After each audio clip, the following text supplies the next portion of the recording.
broadcasting live on YouTube and Twitch. Now please welcome your host, Stuart Garrard.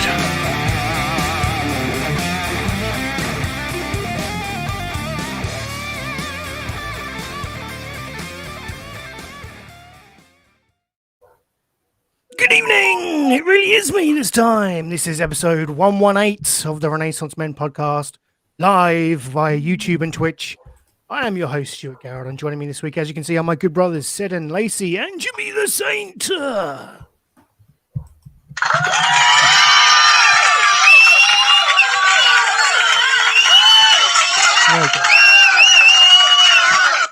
I've just had to, and welcome Jimmy, I've just had to reorganise the boxes because I feel like I should be close to my grey hoodie brother, and it looks like Lacey and Jimmy are in the same room. Sorry, wrong way. Yeah, we always get that. But Jimmy, how are you? I'll start with you as you've come in with the fanfare. I am. Well, that fanfare is for everyone. I know it comes after my name naturally, but it is for all of us. I'm really tired. I've had a very exhausting week. For some reason, one of my kids have started getting up at 4 a.m. And being the nice guy I am, I let my wife carry on. So I'm up at 4 a.m. every morning. Work, ill kids, hospital visits, horrible. But I had a good day and a night last Saturday. Oh God, I thought we'd escaped an anecdote.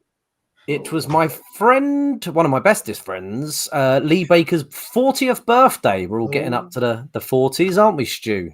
You getting there? Brother. Yep, we get you next month? I am, end of November.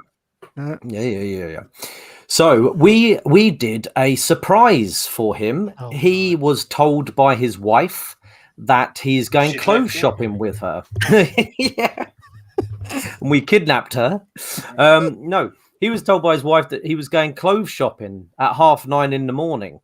And what we did is You'd be livid, wouldn't you? It's my birthday. Well, what a fucking... It was 7 days. It was 7 days before his birthday, so it was an even better surprise. But we all got round there at 9:30 in the morning, about 8 of us, and sort of knocked on the door as they're putting their shoes on. Surprise! Like, whoa, what's going on? We're like, come on. His wife handed him a bag, and we stuck him in the car, and we took him off for a day and a night. Went go-kart racing in Ipswich. Lovely part of the world. I don't know if you know it. Yeah, Ipswich. Yeah. It's a shit Ipswich. It's a fucking shithole. Yeah. We went to the go-karting there. Afterwards, we drove to Dedham and went to the Sun Inn for lunch, which is one of the best places to eat around here. A quick go-kart question. Where is the go-kart? It's like a big... I've lived here a while, and I don't remember seeing go-karts anywhere. But... You know what? I'm a big business park. I don't know where it is either, Seddon. Oh, well, not necessarily for the show, Jimmy, but afterwards, maybe let us know, because if there's go-karting, maybe it's not the shithole I thought it was. It's in the middle of a business park. Like, it's hard to find. But it was good inside. Lovely mockers. Nice. Where I get a lot of my clients from, so I may well have been distracted when being near it before. The business part, is that when you're tomming yourself out? Oh God, yeah. Oh, hang on. Who is the Tom the prostitute or the man going to the prostitute? It's the man going, isn't it? Oh, in some cases, it's the same thing with me. I sometimes pay myself for the pleasure. Well, that's where it was a good place to be. Yeah. But yeah, we went to the Sun Inn, which is a place that's far too classy for me and my friends, and had a lovely lunch. Highly recommend the sardines if you go. And then we went to Colchester town. We went to lots of different bars.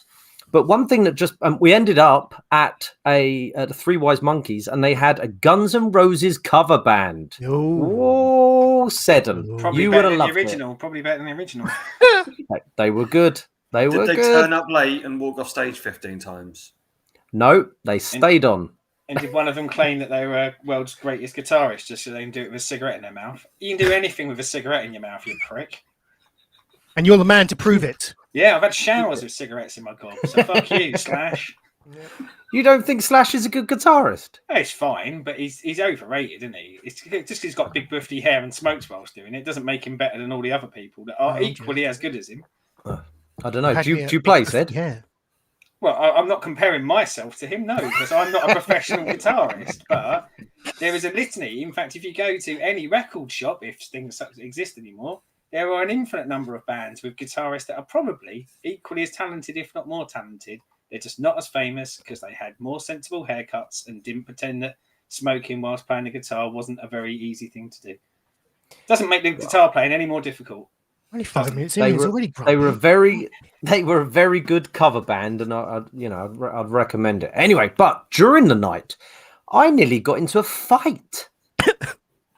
Me, what? The most easy to get on with person on the planet. Someone trying to steal your thunder, were they, mate? Someone doing some accent work, were they?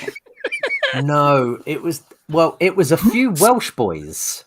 It was a few Welsh boys, and I have a tendency. Welsh accent, and that infuriated them. Probably wouldn't. No, I didn't. I have a tendency to try and make friends with just random people. One of them. Usually men with beards. So, Chris, if you were about, we would definitely end up being friends. And he had a nice beard. You'd end up fighting him, apparently. Well, it came out of nowhere. I was chatting to him for quite some time. And then chatting to other people, and then coming back and going, "Oh, bud, you should come with us. We're going to the Guns N' Roses." And I'd taken the mick out of his friend a little bit. But that's because his friend was just sat. We were in, where were we? The Slug and Lettuce, the lovely place. Do you know it? The Slug. And his friend was sat on a separate table for a good hour reading the food menu. This was at about 9 o'clock at night, and I made a few jokes about going, is that a good book your friend is reading? Just nothing hurtful. Just like, why isn't he over here with us? Like, and anyway, then he just went, "I tell you, boy, you better go. You better get out of here. You better get out of here." I said, "Hey." He said, "You better get out of here, boy."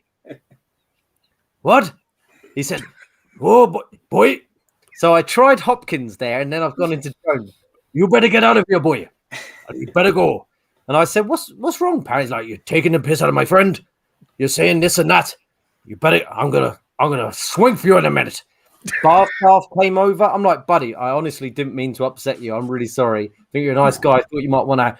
You better go. I'm gonna swing for you." Did you invent a time machine as well? Because isn't this the sort of thing you would expect in a time when someone might have had that accent you're trying to pull off?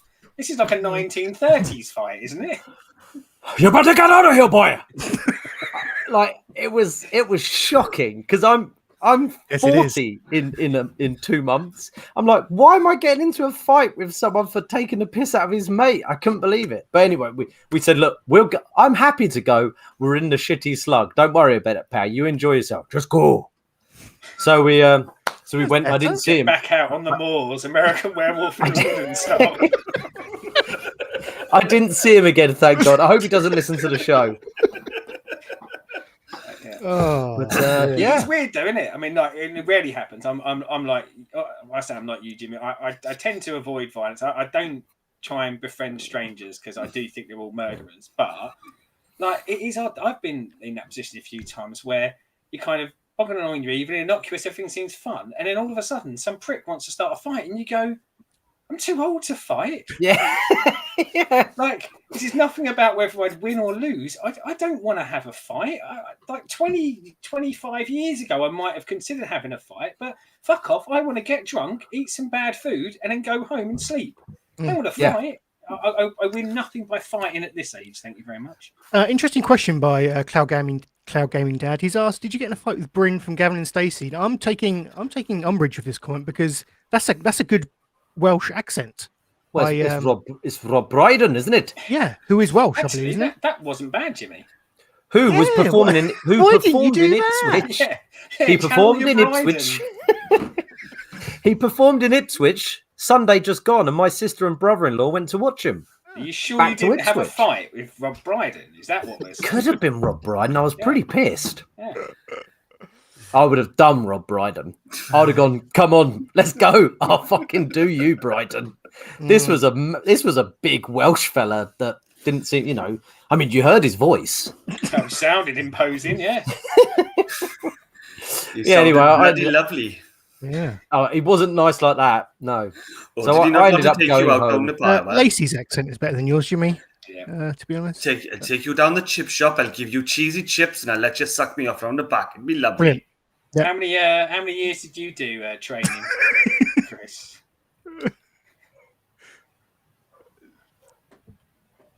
None. To 7. Oh yeah. Okay. That said, I believe he was quoting someone there because that didn't sound like he was making that up on the spot. No, that's true. That is true. He's heard that before, isn't he? So are we claiming that makes it advantageous to him? Well, he was cheating. Yes. He was saying that something that someone else had said before. Yeah, well, like if you're with someone and they do an accent, you instantly repeat it and you go, "Hey, I didn't know I could do that." But if you try and do it afterwards, just to clarify, no, I don't know that. I'm guessing that's something you do, yes. But if someone's speaking to me in an accent, I just speak to them like in my accent because that's normal. Yeah. I must admit, I've never understood why people, when they go live somewhere, start talking like they're from that place. They don't do it on purpose, Stu. I know, but how? I just don't understand how that works. Why would you start kind of? Is it like a mimicry thing? How is that working? How is our brain doing that? That's what I want to know. Not a question for now, but come back. Google that. But I'll just tell you the end of my night. I got a taxi on my own because I'd had enough, and I went back to I said, just drop me off in the village. I'm hungry, and I went to my local lovely Chinese village or your village? No, it's my village. The one in a village somewhere. No, please. the one I'm the local idiot of. And I went to the Chinese, and they were closing the door. I said, "Stop! Have you got any food?" And I won't do the accent. She went, "All we've got left is a tray of special fried rice." I went, "I'll take it." She went, "You have it. It's free." She fished it straight out the bin and gave it straight to you. She may have thought I was a homeless. Yeah, it's plausible. Yeah. Straight in here with the answer. I like this answer because if you don't, everyone else takes the piss if you don't drop your accent, of course. Yeah. Right. Yeah. Well, that's logical. I went to visit my friend Ed, who sometimes listens, rarely, in Albuquerque, and we went to a restaurant. Friend is he then? Really, let's be honest. If he's a he's a very good friend, but he's an acquaintance at this point. Surely, he doesn't support you in all you do. No, he's one of my best mates. But we were there, and he had been there for a few years. But when he ordered his water from the restaurant, he went, "Yeah, I'll just have some water, please." And we went, "What was that?" He went, "It's easier to say it like that, or they don't always understand what you're talking about." Blending in. Okay, I don't think, Stu, do you think you've picked up any Suffolk in your accent? I don't think. I don't think I have. No. And we've probably been living here a while, haven't we? Yeah, and we are good old Essex boys. Yeah, we're bucking the trend, mate. I ain't saying D-cell and petrol. They can fuck right off. Not even real words. Suffolk jive. Yeah. You get it a lot of work, to be honest. Oh God, yeah. I mean, I must admit, you said it about because if you don't, everyone else takes the piss. I'm the absolute opposite. I'm just ripping the shit out of people for their accents. You highlight it. Yeah, because you just go like, the word isn't even spelt like that. So why would you ever conceive you'd say it like that? Well, there you go. That's been my week. It was tiring but fun. Mate, you always bring the gold with your anecdotes. Lacey, how are you, sir? I am wonderful. Work sucks as always because that's what it is there for. But I did go to a gig on Tuesday, and that was fun. I went and saw Salem at the Waterfront, nice. A lovely horror punk band. The fact they've only got 2 EPs, they knocked out all their songs in less than an hour. But they were fucking awesome, and I may have dropped 30 quid on the t-shirt because it looks cool. And, who doesn't like nuns and satanic stuff? I know I do. It's a strange musical thing, and God, I'm going to float this out there, and you can destroy me for this, but I've been listening to Visions of Atlantis today, Chris. One that you know of or not? Never heard of them. I asked a fella on a works call, I said, I'm a bit bored of what I'm listening to. What do you recommend? And he said this. He said, they're a Norwegian folk death metal band. And I went, I'll give it a go. I will say, these boys and girl, because the lead singer's a girl, fuck me, they should be on Eurovision. Absolute banger for a Eurovision. I probably wouldn't listen to them for pleasure, but honestly, crack one of their songs. I reckon they would win Eurovision any year that they went in it. But yeah, less folky. I'd say like death metal is a stretch. They do twang the guitars out a little bit here and there, but more operatic, I would say. But yeah, Eurovision gold this stuff could be. See, as soon as you said operatic, that's a no-no on me. I hate the synthetic metal stuff. Things like Nightwish. I hate things like Nightwish and Within Temptation and all that sort of opera. Just an operatic singer over some downbeats isn't for me. Then this is not for you, then, my friend. Enough. When you said Eurovision, my ears pricked up. Oh God, yeah, Stu. I reckon you'd love it, mate. And I'm not saying it is necessarily what you hear, but it's one of those sort of songs. Well, the songs I heard, I thought, yeah, I could see these turning up, and I could see them being different enough, but Euro-y enough to get to find an audience on that. Now, some might say the fact that they've released albums, they might go, fuck off, I don't need your Eurovision, but I think we all need a bit of Eurovision in our life. Don't we? Of course we do. See, this is why whenever I look at it, for like Eurovision and stuff, I'm surprised that some of the Scandinavian power metal bands don't go in, because a lot of them are fucking like really weird, and they'll sort of do songs about fucking dragons and Vikings and video games and all that sort of stuff, and it's like that on Eurovision, then fucking lap it up. Look when Lordi went and won it 10, 15 years ago. When they called themselves Visions of Atlantis, I must admit, wasn't paying too much attention to the lyrical content, but a lot of their songs are named after Atlantis things, so I think they are kind of concept album as well. So yeah, crazy enough to get my vote in the Eurovision. I'd put a tenner on them. Chris, Nice. what's horror punk? So horror punk is punk songs about horror movies or just evil things like vampires and. I like that concept. That sounds quite fun. It's not the angry aggy punk that you think of when you think of like the Sex Pistols and things like that. It's more Bowling for Soup, Less Than Jake, Blink-182 style punk. Ooh. Just about bats and Blink-182, so quite poppy punk. Yeah, so pop punk, but lyrically, it's not about shitting, farting, and pissing on people. It's I like the sound of that. Do they have fangs? Poorly timed sentence, Jimmy. After the shitting, pissing, farting on people, I like the sound of that. Give me some of that. Yeah. No, it sounds like something that fun. I'd like. It is very, very fun. Other than your, go on, Jimmy, run us off. I was going to say, did you have any food at the end of that evening? No, I was 7 beers deep and just came home and had another beer. Oh. No Scotch egg from a petrol station on the way home.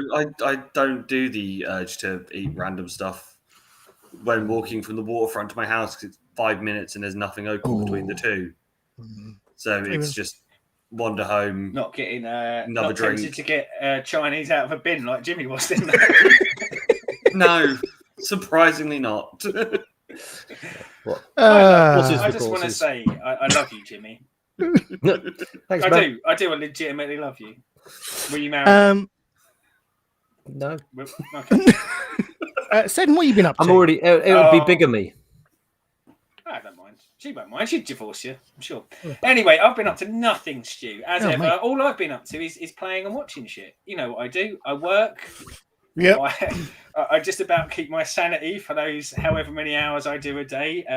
Come out, smoke a couple of cigarettes to get rid of the boiling rage that was my work day out of my system, and then watch telly, play games, mate, and try and enjoy life when I'm not there. But nothing spectacular. Did get a lovely little care package from 2 people on the podcast today. So I did want to say thank you very much. Thank you very much, Mr. Lacey, for sending me my pops and a comic book for our comic book podcast in the future. And thank you very much, Stu, for hooking me up with me Google Stadia Pro. That is right, isn't it? It's the Pro, Premiere. Premiere Edition. It turned up while I was in a works meeting, so I obviously binned that off, went and got it. And people asked me what it was, and I said what it was, and just silence. They were just like, "Well, what's that then?" And I said, "I won't bother. I'll explain it on another day for you." It's not uncommon. Yeah. But no, it was lovely. Yeah, lovely treats. Oh, you're welcome, mate. You're welcome. It's not unlike speaking about it on this podcast, to be honest with you. But anyway, lovely to have you all on. What about yourself, Stu? I've had a fantastic Tell us about your week. Yeah, let's not bury the lead. Week. Have we got a celebratory fanfare, Jimmy, on your? Mm-hmm.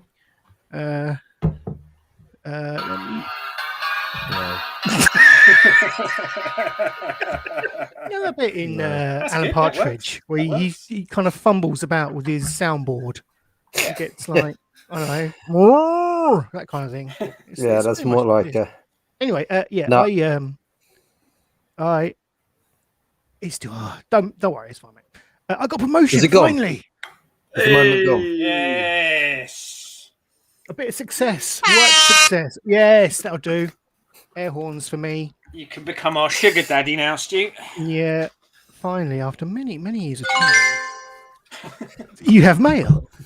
I gained a promotion at work through many years of trying and failing, but not giving up. That is the key here. This is the message I want to give to you. If anyone's listening, never give up, because you will get there. And well happy with myself. So this week's been pretty good. That's a fantastic bit. What's your new job title, Stu? I'd rather not say, but it's Overlord. Prime cunt. Yeah. When you say you promoted, you mean promoted in your real job, not promoted on the podcast. We didn't interview you and promote you to boss of us. What an idea! We should do that, like they do on The Apprentice. We should interview each other.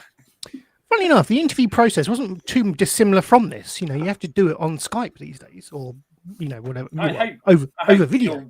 I hope you're wearing the trousers on this one, like you weren't on your interview. I will not confirm either way. That's cool.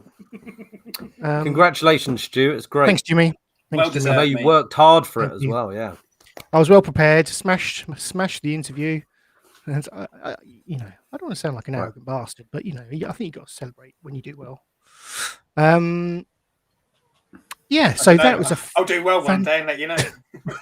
That was a solid bit of news, but my week kind of started off even more enjoyable, I would say, because I took Benj to his first football game at Colchester. Oh yeah, I forgot. Was that last Saturday? That was on Saturday. Time flies, didn't it? That felt like a couple of weeks ago now. I know. So did they do a win? They did. Do you know his first game? He experienced an 88th minute winner. That is kind of peak football, isn't it? Really. Did he do his first high there? I know. Because he's got to get. If you take him to football, he should have really first one. Wet Wednesday night, boring as hell, 0-0. Yeah. Real sort of like character building. Exactly. Yeah. Yep. That was mine. 0-0 mine was a 0-0 QPR against Tottenhm. Plastic pitch, shitty weather, shitty game. Still like the game all these years later. So I hope Benji's start is much better for him, and I hope he gets to experience much better footballing than I ever did. Yeah. Did he watch the whole thing, Stu?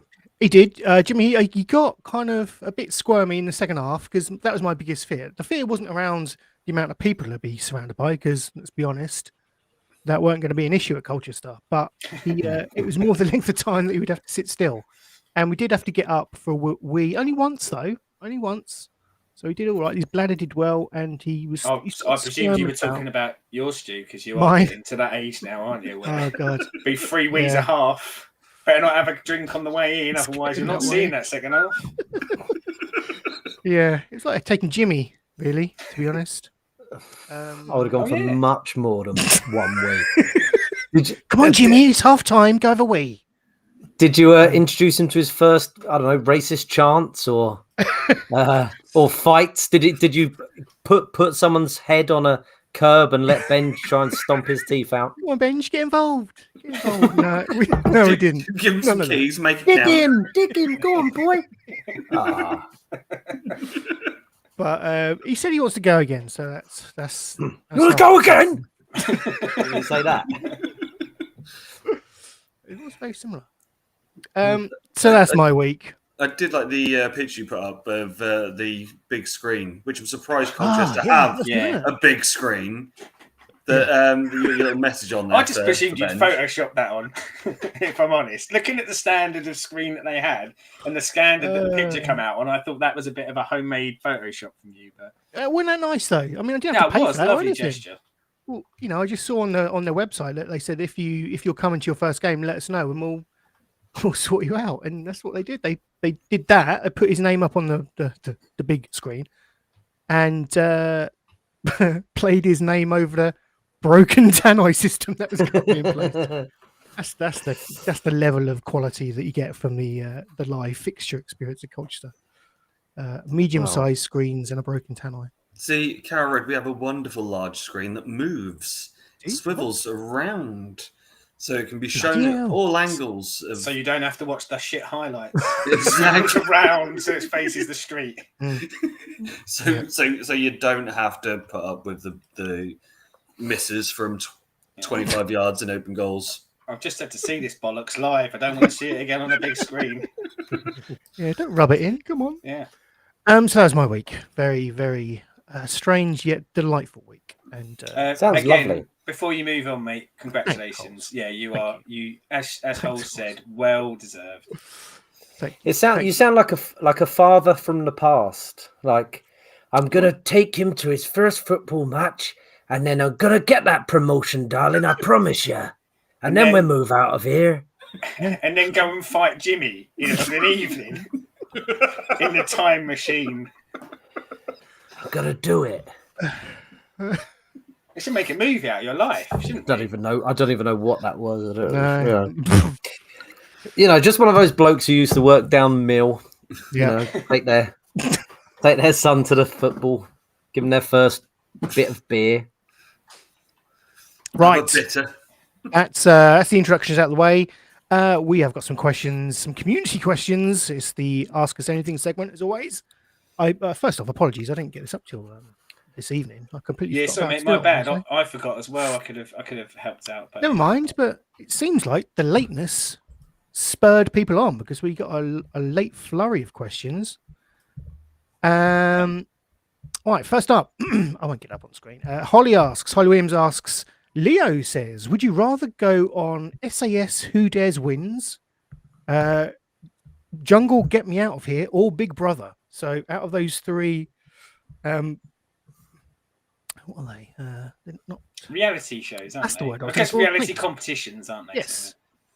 So we've got SAS Who Dares Wins, Get Me Out of Here, or Big Brother. What are we thinking? Am I getting an infinite supply of booze? Big Brother, you get a bit of booze, don't you? Because if there's booze, I will quite happily go Big Brother because there's no physicalness and there's no eating bugs. So Big Brother, just get trashed and sit in a corner swearing at people. Behind the scenes, I guess you never know, but it doesn't look like booze is a fixture of the jungle. I imagine the SAS one, they probably discourage you from drinking booze as they say, you're going to run for 8 miles with me on your back the next day. So, yeah, I reckon if you want booze, Big Brother is your way. Big Brother. Yeah, I've not seen the SAS show, so I'm going to have to rule that out because I haven't seen it. I don't want to eat a kangaroo's cock, so I'm going to rule that out. So I'll go on, I'm a celebrity, get me out of here. So I'll go on Big Brother, yeah. Yeah, Big Brother does seem like the lesser of three evils, really. It does. I don't want to do any physical activity. I mean, like the jungle one, I don't even like going in a pissing tent overnight, let alone staying in the jungle. So that one's out. I've seen the SAS show and I quite like it. I quite like watching it, but I wouldn't want to do it because they really do work you hard on that. So I'm inclined to go Big Brother, but the problem with Big Brother is you're stuck in a house with a load of pricks. 24/7. Because at least in the jungle, you can walk off. In the SAS one, you can probably kill them and get away with it because SAS, isn't it? They can do that sort of thing. But also in the jungle, you might get like Vic Reeves there or, Bobby Davro. You might get someone who's a bit of a giggle. No, but that would imply you're the celebrity as well. They don't just let you kind of... I'm surprised you haven't applied for like Big Brother or something, Jimmy. Every year Big Brother. Big Brother. Did I apply one year? I think I No, I applied for Shipwrecked. I went for an audition day for Shipwrecked. What when one that first, Shipwreck? Is that the one that's on a nice island and you have to kind of faux survive? Like, yeah, but no, they used to lose some bloody weight on there and not eat a huge amount and not drink because they were all not setting up the fire and water and shelter when they should. They were all just running about on the beach swimming. But yeah, I applied for that the second year it was on, I think, but I didn't get on. The mistake was I got drunk before the audition. I just didn't go down well. You would have become a national treasure, I think, if you'd gone on reality TV. Either that or assassinated. Yeah, one thing, a Jade Goody type figure. One thing that I think was she assassinated? Ish. One thing that might go in the favour of the SAS one is they boot you out if you're shit. Like, literally, they boot you out if you're shit. Well, it's not like on my understanding, anyway, of Jungle, because I don't think I've ever watched a full episode of it. But certainly Big Brother is it is a popularity contest, isn't it? Whereas on SAS, if they think you're going to be a weak link, they just fuck you straight out. And I imagine when they get there, they turn up and they see me laid out on the bed having a fag, they'll probably go, right, you're out. So maybe I'll go SAS. Yeah. It's my quickest route back home. I know Holly's a fan of the SAS show, and I believe she's applied for it on many occasions. Jesus. Wow. Unsuccessfully, of course. No, I don't mean of course, but we would have heard if she'd been on it. Holly, that's what I meant. Don't do it, Holly. I know Holly. I like Holly, and I'm not in the slightest bit doubt in her physical prowess. Don't fucking do that show though. That bit where I said they make you run 8 miles in the morning with someone on your back. That's the sort of shit they do. And then they say with someone on your back. Like they'll have the weight of a human being on your backpack, sort of thing, and they have to run. And then they'll go right, jump off this cliff, and some joker down the bottom is your only safety. I remember seeing one of them where the person just let go of the rope and they went bang straight into the side of the cliff. Yep. Jesus Christ! Yeah, not for me. I'll take drinking in a garden and swearing it. Yep. Oi, kids. It's not much different to your regular Saturday, is it, Lacey, to be honest? I think. Pretty much. Holly also asks, if you were invisible, what prank would you do to your worst enemy and best friend? Christ. A prank on your worst enemy. Who's my worst enemy? Probably that Welsh bloke now. Yeah. I don't know. You could do. I don't know. If it's my worst enemy, like you just kill him. Yeah, that's what I was thinking. Or at the very least, that prank. To take a massive run up and kick Gotcha. them in their nuts. Yeah, I don't know, but I guess you want to do something really horrible to him, really, didn't you? And yeah, kill is where my mind went to. I'll be honest. I do get that's not a prank. I understand this now. I don't know. You could rob somewhere and put it in that enemy's house. Can you? So they get arrested. Is that a prank? Again, is it a prank? Why are you pranking your worst enemy? If you're invisible, I don't know. Would you use it for pranking? You'd go higher, surely, wouldn't you? I'd be robbing straight away. I would be straight robbing, into the bank and robbing them. Yeah, robbing, killing, and sexual deviancy. Obviously. The Holy Trinity. Yeah. It would. I wonder how long it would take before you were in the women's changing rooms at Leisure World. Every day you'd be like, "I'm not going to do it. I'm not going to do it." And then 7 days, it'll be like in Nuns on the Run. You know, when Robbie Coltrane ends up in the nuns' changing rooms, like sweating. I really tried not to do it. I thought I'd be a good man, but it turns out I'm not. That's me. That's my. There you go. Yeah, I'm killing people, Stu. I'm with you. I might hold truck at the sexual deviancy part of it, but I'm definitely getting on that murder train. Chris, we were just going to say murder and be done with it. Murder or go in to a loo before they go in there. Fill it with poisonous spiders, snakes, and then let them go sit on it. And just as a question, why would you need to be invisible to do that? Could you just not fill that loo with that anyway? Just checking. To catch the snakes. Just because you can't be seen as you make sure you get in the right person. Yeah. Okay.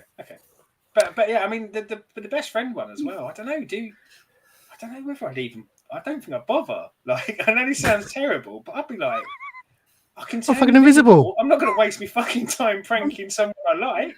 Too busy being a deviant. I've got a better idea for worst enemy. You can easily go and get a politician or a celebrity that you don't like and, pants them on TV or whatever. Katie Hopkins. I'd shit on Katie Hopkins' head as she's being interviewed by Philip and Holly. Oh, imagine that. Funny you should say You just see it appearing in the air.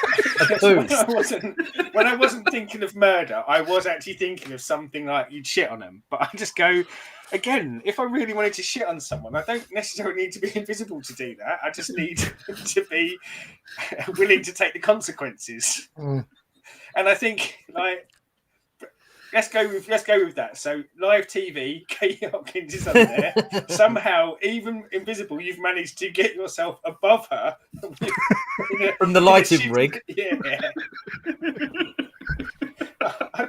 I tell you what, that's it right there. It's hard enough. It's hard enough to wee and swim at the same time, let alone swing and poo. I never thought I'd say this, but I want to see that. I want to see you turn invisible, climb into a lighting rig and shit on Katie Hopkins. I need to see that. Ooh, that's the Patreon money. That's what that's going towards. Yeah. Before we move on, are any of you guys actually pranksters? Because I mean, I'm guessing it must be the fact that she kind of had that question. I mean, I'm not either. I've never been. I mean, I take the piss like verbally, but I've never been that person who plays pranks and tricks like that. It always look like they take too much effort with the ability that they might not even pay off. I'm a low effort, high impact kind of person, and I think you can get that by taking the piss out of people with your mouth rather than actually putting any effort into setting up a prank. I think quite often it's the culture that you're in. Like a friend of mine was in the fire brigade, and there was lots of pranks done there. So I think in certain environments there comes more. They used to put sellotape, a bit of sellotape on a doorway. So when someone walks through, they just walk in, it wraps around their head. Yeah. Or the cling film on the toilet.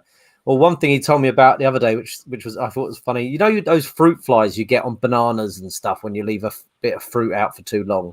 Those are little ones. Yeah. They left a bunch of bananas on top of someone's locker.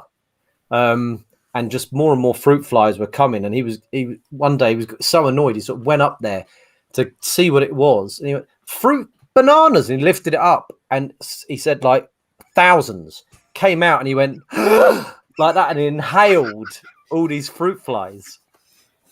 Which, that's a good prank, isn't it? It is, but it's a lot of effort and a lot of planning, isn't it? Because I just go, you do have this could go wrong. And I'm not willing to commit to it. But that does sound like a damn good prank. We used to put shoes in freezers. We used to do that down Churchfields. Was you ever part of that? Put someone's shoe in a freezer, so when they go home at the end of the day, they got really cold foot. I'd find that quite pleasurable, though. Lovely. This is nice. Well, you should do it to yourself. So give me an idea. No, I was just thinking that guy surely now needs to swallow a bunch of spiders to kill the flies. That's where my thought immediately went. Well, I hope we've answered your question, Holly. What would you do of the Holy Trinity? Christopher Stannard, this is a loaded question, has asked Marvel or DC? I'll come to you, comic book boys first. Chris, are we allowed to answer this one? Is this something you cover? Not yet, but but it's going to be something that will be done. No, you hold it back. So I am going to plead the fifth. I like it. Yep. You have to find out, Chris. Yeah. Future episode of the comic book stash. I'm sure we will cover Marvel versus DC. Jimmy, well, I think we can answer this. What would you go with? Obviously, the Marvel Cinematic Universe is better on film. Comic book wise, I haven't read a huge amount, but I do like Batman and I really like the Joker more than probably anyone in Marvel. I quite like Spider-Man, but Batman and Joker, I've got to go DC just because of those two characters, I think. Yeah, I'm thinking similarly, to be honest. I mean, Batman is so iconic, and his rogue of super villains that he goes up against. They're all pretty cool. But I think I'd have to go Marvel only because the amount of heroes and stories and stuff that I like from Marvel compared to just having Batman and DC. So I think I'd go Marvel. Yeah. Okay. There we go. But find out what Lacey and Seddon say in an upcoming episode of the Comic Book Stash. That's what it's called, isn't it? Yeah. Yes. Comic Stash. So I keep adding Comic. words in. Can't even get my own fucking branding right. Sugar Daddy Marcus Bryan says 1 box set each on a desert island. What would it be? No rationale. Just the name of the box set and a DVD player and TV, of course. So this is quick fire. What Blu-ray, you prick? DVD. Box. I thought you said boxer. No, One boxer on a desert island. Where I was like, I don't know, Chris Bruno. Eubank. Who's going to be good with He's a pugilist, not a boxer. And who can I bang? Chris Eubank. Yeah, probably. Yeah, I'll go Eubank. Box it. I'm going Columbo. All day, every day. That's a good shout. Yep. I could watch those on repeat until the day I die. Scrubs. Nice. I'm going. I've got to go Frasier. Oh, nice. The Wire. Oh. There we go. I'm going to be a jolly fucking island mine, wouldn't it? As we sit there and watch crime over and over again in Baltimore. Yeah. The fucking giggles in this one, boys. Come on. You and Eubank just watching The Wire together. Come on. I like milk. Can someone do a Eubank? Anyone? It's a very good show. You can. That's a good show, Feather. I enjoy watching it with you. That's how he speaks. That's how he speaks, isn't it? Close enough. I would like to say I am very happy with this selection of shows. Is it Inspector I'm Clouseau? loving What are you doing with this monkey? I love that. Oh dear. Oh, Amanda asks, Squid Games, great or too much hype? We'll cover that later, won't we? Have you watched enough of it, Jimmy? I still haven't got past episode 1, but it's been talked a lot about at my kids' school, so that's filling me in. In the newsletters. Many fatalities yet there? Yeah, plenty. Good. As long as they get those numbers up. What age group is this school? Is this school? Primary school. Yeah. From 4 to 11. Yeah. So I would say, why are they knowing of any of it? But it's the same with like Will. He has said that he had kids in his school that are saying they've watched it, and it's in Fortnite as Squad Game. So it's in Roblox as well, I think. Yeah, Roblox. Yeah. So it's one of those of they can't ignore it, but Will wanted to watch it, and I was like, unless you learn Korean and watch it in Korean, you ain't watching it. Well, you will watch this the way it's meant to be watched. Who cares? Like, what? They're not shooting each other, are they? Someone who's very close to me, who's a teacher, said they've refused to send the email out. They went, I'm not sending this out. This is ridiculous. Didn't we all have this? Like, I remember when I was a kid, it was British Bulldogs. Like, it got banned from our school because a kid got hurt playing it. Like, it's just a game. Kids do games and they get hurt, didn't they? Like, you just. Well, there was an assembly, and the headmistress said there's a game that's come from Squid Games called Red Light, Green Light. Yeah. And one of my friend's wives stood up and went, No, that's just a game. That's just a kid's game. Forever, yeah. And that's just isn't that based? Yeah, I was going to say, isn't that What's the Time, Mr. Wolf? Yeah. Yeah. Or even statues. Yeah. And I mean, there's other versions. The show is that they are kids' games that they're playing because they are games. I was saying this. Me and my wife have been chatting about this as well because we watched things that you maybe shouldn't have when you were kids. You know, by the time I was 8, I'd watch Running Man, which is virtually the same thing. It didn't mean that I was going to reenact Running Man at school. It's ridiculous. But do you remember the Tango advert? That was the big thing when we were kids. Yeah, People going around and slapping people on the sides of their heads. And I remember getting letters from the school saying you can make people deaf by doing this. That doesn't stop kids. That only made us worse. You know, I haven't hit someone hard enough yet. Eggs them on. Perforate their eardrums. Yeah, no one has been permanently injured yet by me doing this. So for my money, that I really enjoyed the first episode of Squid Games, and that game where they have to throw that bit of paper on the floor and get it to flip, and every time he loses, he gets slapped around the face. Yeah. I thought that would be the obvious game to play in the school with kids, but I just think kids aren't. They're a bit smarter than we were when we were at school, weren't we? Because we'd go, "Yeah, I'll play a game where I could get hit," but now they're probably not going to do that, are they? They go, they're too busy moaning about the climate. What was the man's actual question? So I forgot. Do you want to slap a kid? I think. Yes. The question was, Squid Games great or too much hype? But I thought we'd. Are we actually gonna? Yeah, cool. We'll do it later. Well, I've brought it to the table. I would, but I won't spoil anything. But yeah, we'll talk about it later, can't we? Okay, yeah, cool. Yeah, with just no spoilers. As long as we're all willing. Sentence I've said before. but rarely. Is that how you got that job? Rarely waited for the answer.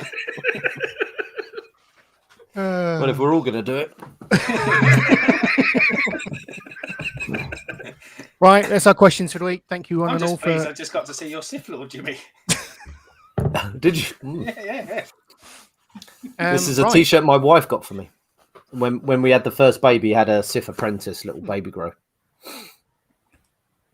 I just think like equating that to the birth of your first child. She was like, "Well, I've just pushed this out, and now I'm getting a fucking Sith lovely T-shirt, you bastard."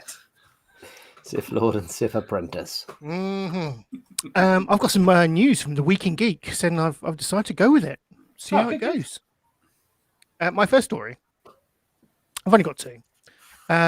It's the news surrounding the multiple Marvel movie delays that came out this week.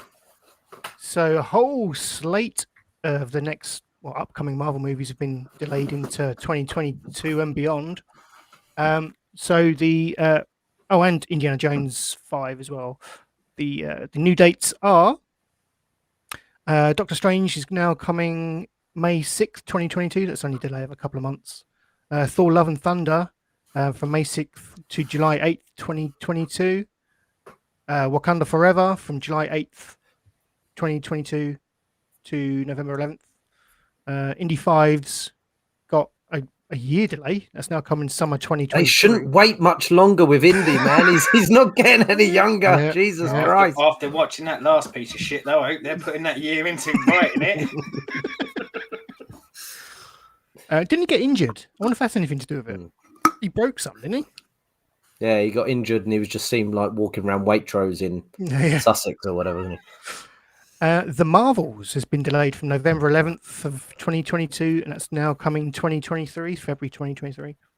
Ant-Man and the Wasp: Quantumania is now coming July 28th, 2023. And an untitled Marvel film has moved forward from November 10th, 2023 to November 3rd. So gone forward a week. That's exciting. Well, Stu, when you said Ant-Man, like an insect flew across your webcam. Did it really? Nice. When you watch this back, you'll see that. So, do we know why they've all been pushed back? I was just kind of. I'm hoping it's they let them breathe a bit more between them.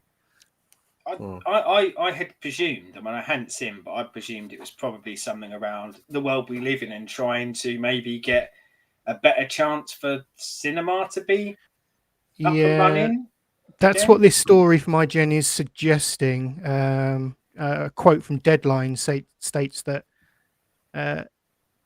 Disney are not thought to be planning any day and date streaming releases for these films. So apparently it's they don't want everyone to fucking sue them, do they? So I think it's probably around trying to just see if things blow over and then try and get these films out exclusively in cinemas.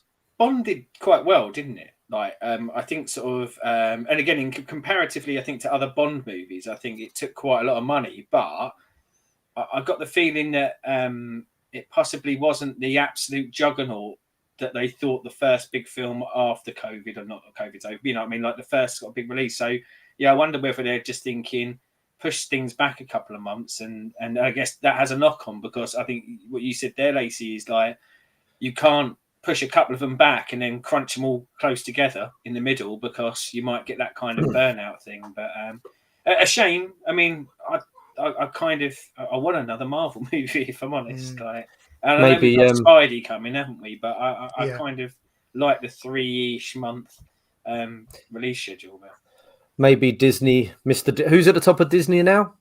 Walt, Yeah, Walt. the ghost of Maybe Walt. Maybe Walt's frozen ahead. cryogenically frozen. Yeah, Maybe he Alan knows something Futurama. about future lockdowns or something. What do we think that Untitled film is? Do you think it's just something? I wonder if it's something major plot related that would be revealed by the title. Do you think it's It Avengers? might be Guardians. Okay, Guardians 3.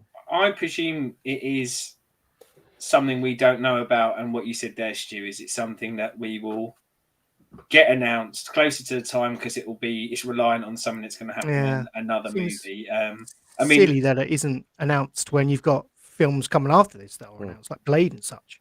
the thing that they were the one franchise that they have said they will be doing that isn't got an official title yet is X-Men Stroke the Mutants, isn't it? But I think it's too soon for that. I think Stroke that's, those mutants. yeah, I think that's a way down the line. But yeah, I imagine it's going to be something that is triggered by Eternals or any of those movies that we've got in between.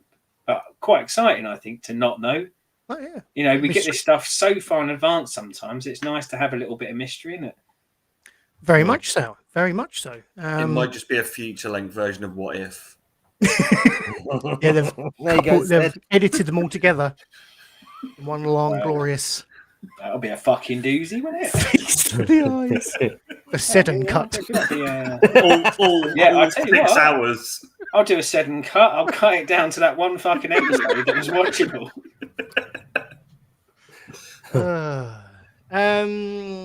My second bit of news, Jimmy, you've been trying to experienced.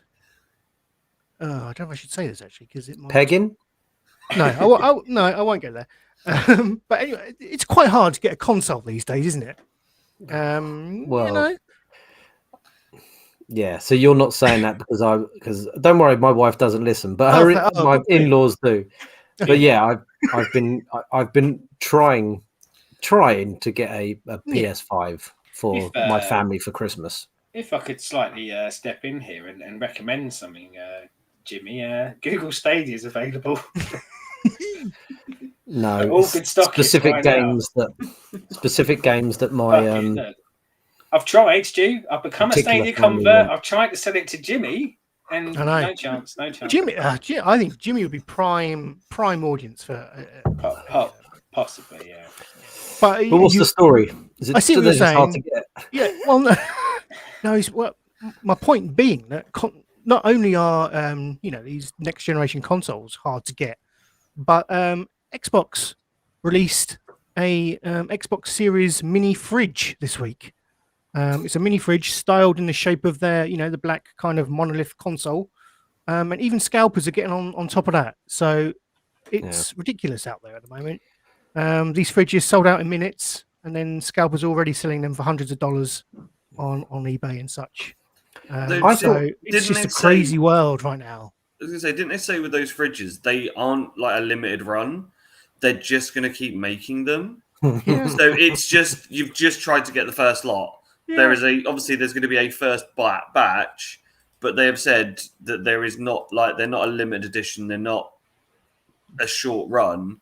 Yeah. They're just going to keep going. So I don't get that. So, I get it if it's a limited edition thing or, there is a limited quantity going to be there. This is just fucking stupidity. Yeah, With the Microsoft said it's PlayStations. first wave of pre-orders. So you're right. Yeah. Lacey, it's just- With the PlayStations, I heard there was a shortage of semiconductors. No, something. There's some chip or something that's Shortage of the chips that they couldn't. McCain's crinkle cut. It's that they couldn't get. impacting pretty much everything. It's impacting PS5s, Xboxes, PCs, and most of the chips are in short supply. One because of moving them around the world, and 2 because of so much crypto stuff going on, like cryptocurrency, etc., that all of the server farms are just buying the chips and buying the chips and buying the chips. So the consumers at home, So there's kind of a double-edged sword that's causing a chips shortage. But I just thought it was Stu in the office on a Friday. oh yeah, the 199 chips. Amazing.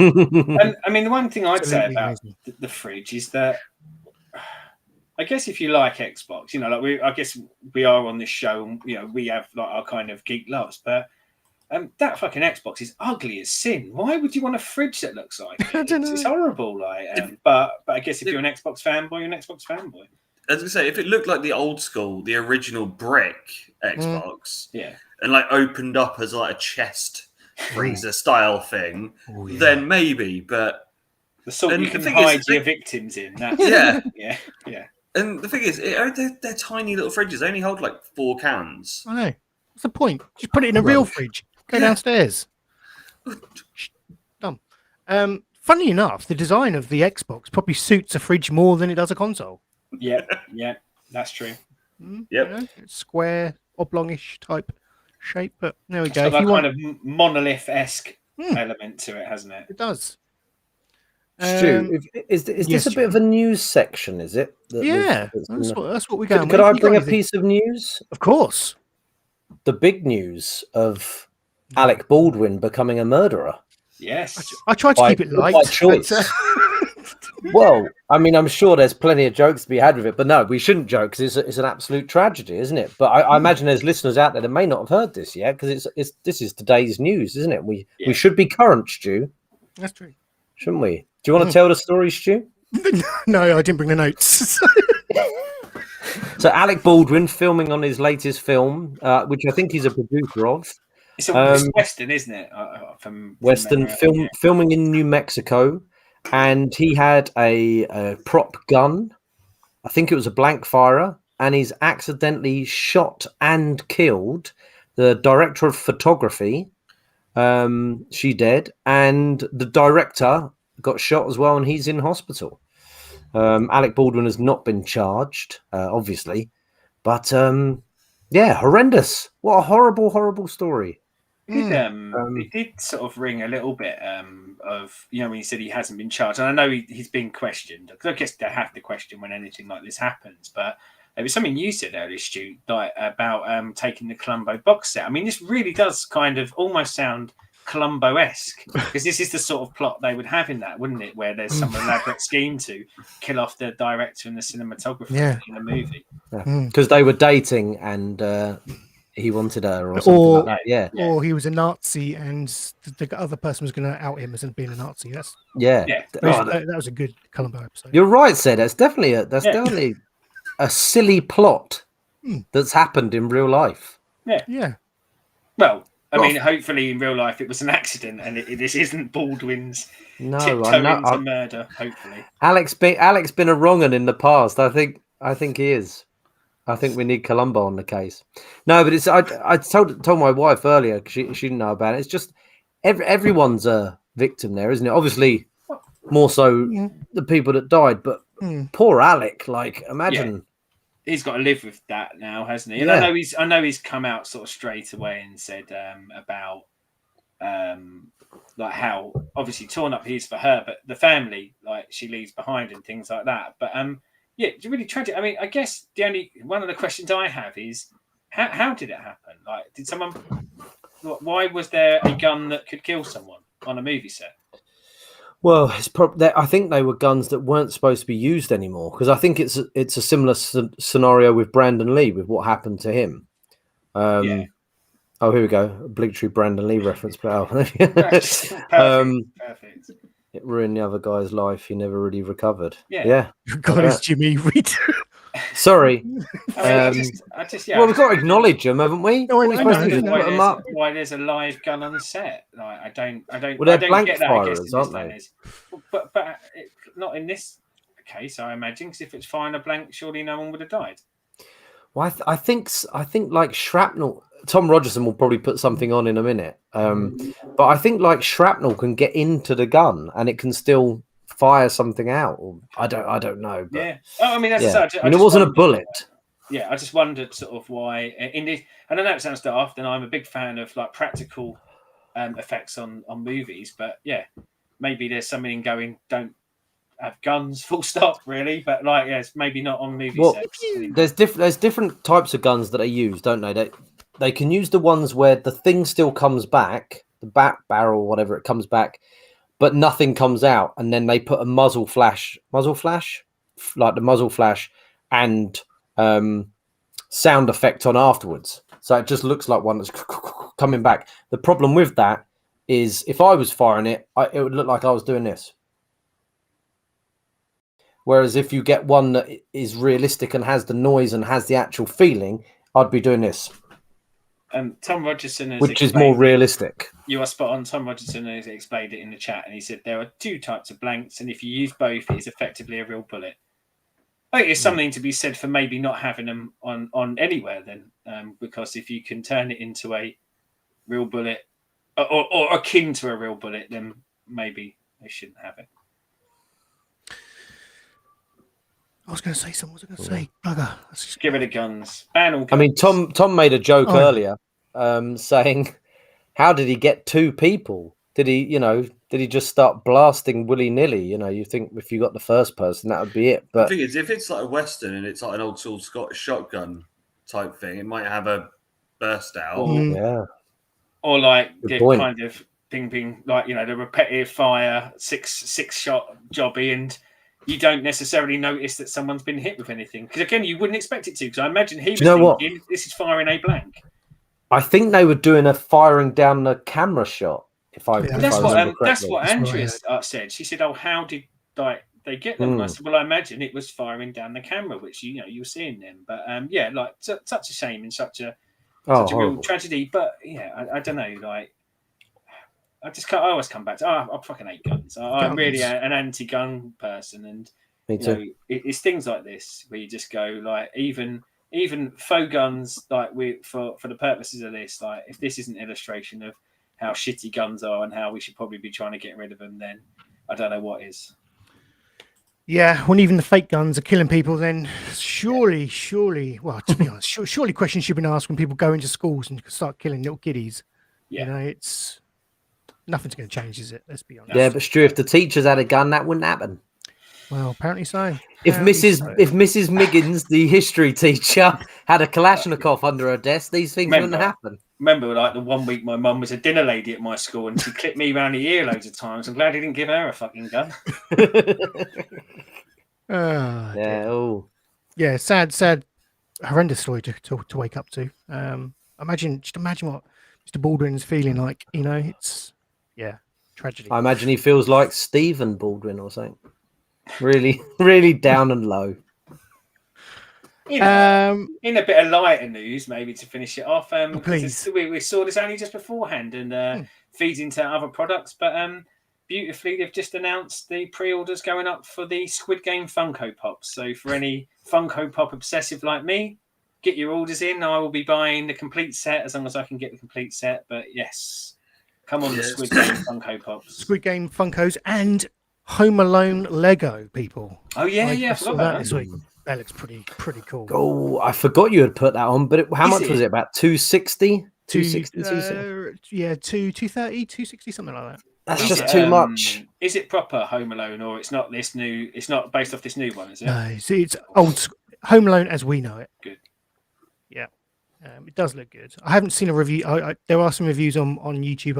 I do want to look at it, so I reckon it'll open up, and there'll be loads of playing sections. Devices for criminals. Yeah. Yeah. So, Stu, could you pay over 200 for Lego? I don't think I could go there. Man. Yeah, man. I'm tempted to get the Daily Bugle. That looks amazing.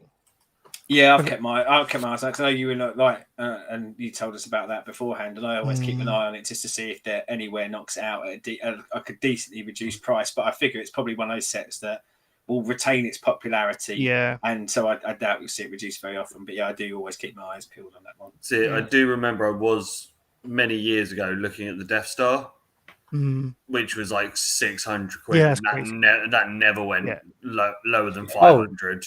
They don't. Like my father-in-law's got a Death Star. That is the good thing about Lego.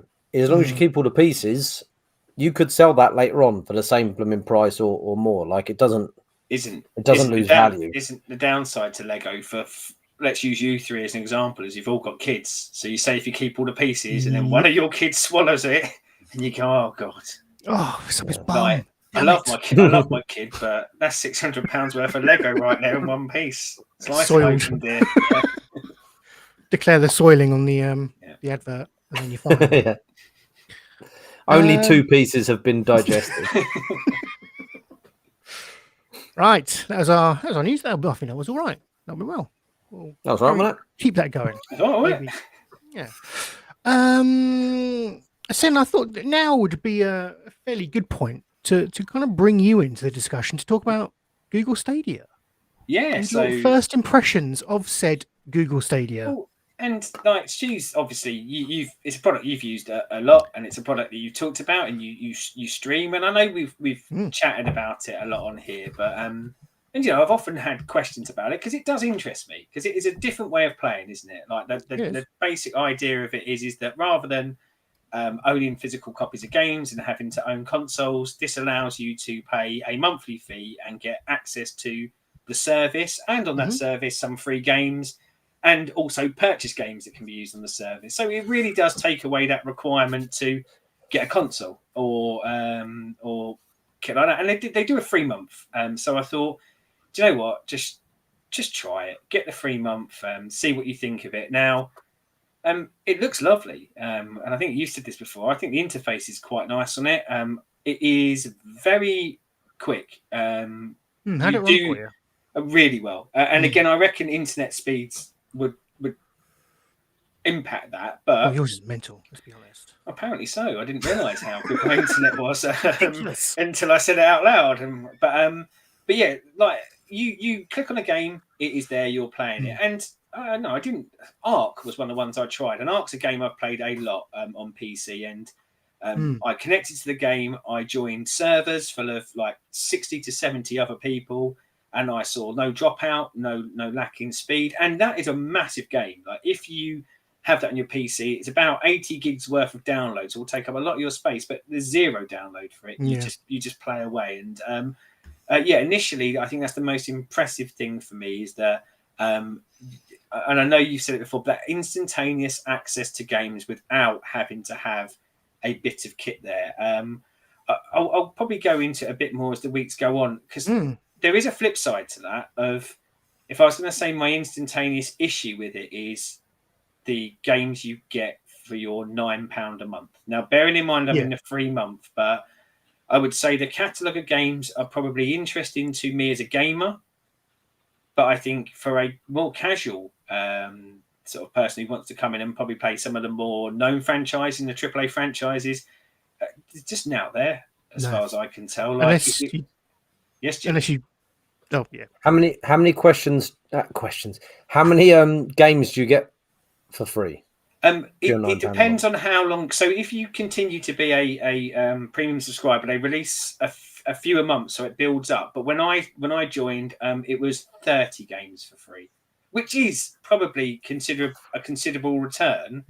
However, I looked at it very much like if day one, when you got your PS5, let's say, the free games you get with that on day one are infinitely more impressive than the free games you get with this. That's without having to pay a monthly subscription to get them. So comparatively, I'm not sure whether the value is there. However, for me so far, there's a lot of games I haven't played, and I'm very much enjoying it. But I kind of want to track it over the weeks, certainly when we see what comes out next month. But I'm still very much mixed on who this is for. And I think that's the problem I've always had with this, because I go, if you are a gamer, you already own a console or a PC, so you wouldn't get this. If you're not a gamer, I'm not entirely sure the games library would attract you in. And yeah, you are having to pay a £9 subscription. And I do have a slight issue with that as a concept, because you can't play it on anything without having a device already. And I know it sounds a bit daft, but effectively I've been playing mine from my PC until my care package come from Stu today. but if I own a PC, I just play PC games. So I don't see what Stadia is for. Can you not get it on a smart TV? I know you can. You need a Chromecast, don't you, Stu? And you need the premium controller, don't you? Some TVs are coming with it pre-installed. I think LG TVs. They've made a corporate deal where LG TVs will start to come with the app pre-installed. I know with the Chromecast Ultra, which is the package that Seddon got sent today, you can only use the Stadia controller with that. Yeah. But I mean, that's about 60 to 70 quid, isn't it? So then I thought that's chipping away at the value proposition for me. So I am now having to pay, and you can play it on iPads and things like that, can't you, Stu? You can download the app on that, but I don't know. It feels like there's I'm still at the moment stuck in that thing of going. Something needs to fundamentally change with this to find its audience, because I don't understand what its audience is. It's a service with an identity crisis, so I definitely agree with that at the moment. But very impressed with the way that the game's run. Tech is amazing, isn't it? Yeah, it really the tech is. Side really of it, yeah. And Google are a tech company, aren't they? And I think that kind of if you look at Stadia, it's as a piece of tech, it's amazing, but as a gaming service and a gaming device, for want of a better term, it's lacking. And Google aren't a gaming company, are they? So no. I think that's a fair reflection, said, and to be to be fair. Sorry, Lacey, you want to come in now? So is it one of these? So would it work better if it came not as a console that you stick in under your telly, but as like a Fire Stick, like when Amazon Prime first come in like that? You just plug into any TV because you can just plug it in a USB port at the back and go from there. Effectively, I guess that's what it does if you get the premium one. So if you buy the controller with the Google Chromecast, that's what you're doing, and that's how you play it. And so that's the equivalent of your console. And it's a lot cheaper than a PlayStation 5 or an Xbox. But I'm kind of always looking at going, well, what has Google really got going for it to stop me from wanting an Xbox or a PS5? And surely it's got to be that it is infinitely cheaper, whereas having to buy that to be able to play it through my TV feels a little bit of almost an extra hidden cost that I think they could do without. I think I should be able to play. If I'm paying £9 a month for 3 games that I'm saying is not the most exciting nor sexy catalogue in the world, and then I'm having to buy the controller on top and the Chromecast, all of a sudden it kind of chips away at the value. And I think the honest truth is that actually you wouldn't really mind paying that for the controller and the £9 a month if you were getting maybe a better games library. Like at least one kind of AAA-esque title every month is probably a bit extreme, but like a big title that comes with it, maybe an attractive title, like a GTA-esque kind of licensed franchise and things like that. But I do worry about the games catalogue skews very much to games that you would have bought 2 years ago on Steam that gamers who have Steam do. And, that I just don't see necessarily. If you've got a great big Steam library, you're probably just going to put it through, the NVIDIA GeForce service. But I will carry on with it because it's got games on it that I like. I'm still struggling with the concept of who is it for. And I just don't know who its audience is. See, it seems that it's one of those. I think if you think of it, if you're paying $10 a month, and then how much is like the Pro Pad and USB stick? I think it's $69.99. Is it, Stu, or am I? I'm not sure. I'm not sure now. I think it is $69.99. It wasn't to when it first came out. It has dropped to that price. What they've done is they've introduced a newer Chromecast, which you can use any controller on, but you have to buy that obviously separately. That's a newer model. They do sell you games as well, Chris, just to make sure. I mean, you don't only have access to that free library; you can buy games through it. And now, not every game is supported, but I think that's where a lot of your AAA ones are. They get all the Assassin's Creeds and things like that on there. Again, I've not really spent enough time with it, but Stu, you probably know, like comparatively, how the pricing of those games are to buying them on a PS5, Xbox, a disc copy, and I don't think there's necessarily much difference, if any difference at all, generally. So, because it just seems it's one of those. If you say that it's for people that don't want to go and buy a massive console, but I'm just thinking if you're a year in and you've dropped, say, 70, 80 quid for that, and if you need a second pad, I take it it only comes with one pad, so that's another load of money that you got to spend to buy a second pad if there's two of you. You're looking at the sort of money that you're going to spend on a console within a year and a half. Unless it comes with like 100 games or 50 games or 100, it's like Netflix, the reason why there's loads of shit on there, but there's good stuff on there as well, isn't there? And I'm sure further down the line, it will probably be a lot more like that, I imagine. Well, the thing is, I mean, I know you've sort of said that before, Stu, and I think you're right, Jimmy, with Netflix. I think for those who signed up to Netflix like from day one or early doors, there was nowhere near the selection you have now, and you probably had to be a bit more accepting of going, oh shit, I hope there's something released this month that I want. But I think that's probably something that they need to do is build up that library. So there is, again, I think if I'm going to pay £9 a month, which, depending on your circumstances, but I think £9 a month for a streaming service of any sort isn't a lot of money in this world. And if you want to play some games, that's probably a very good price point. I still think it needs more and varied games on there because content is king, isn't it? Yeah, and genre-wise, they do a lot of different genres of games. But again, that was one of the things that I thought of. I quite like playing some different sorts of games. That's fine. But if I only liked fighting games, for example, lucky if I get one on there. And so I go, it needs you're probably right, Jimmy. It needs a bigger and better catalogue, I think, to get the foothold I think they want out of it. I completely agree with that. I don't have a counterpoint to that because it's a fair assessment. I'm happy you kind of got on with it tech-wise and it was working. I hope it proves a concept, if nothing else. Oh God, yeah. I mean, so like everything you said about that. I mean, it's weirdly enough. I think I never. You are a very big fan of the cloud gaming, aren't you? Whereas I'm actually not so fussed with it. I don't mind the fact that sometimes I have to download a little bit of extra stuff onto my machine, probably because I'm one of them horrible people who never switches their electronic devices off, and it's probably destroying this planet. But having said that, even though I'm not a fan of it, it is fucking fantastic. Like it is, as you say, as a proof of concept. I think this shows an amazing ability to perpetually sort of live off of someone else's tech. So I don't need to buy a new PC necessarily. I just need a screen in this, and their tech will do it all for me. Yeah. Excellent assessment. Keep plugging away. Have a go at the premiere and see what it's like on your big old telly. And that was for anyone who's considering it.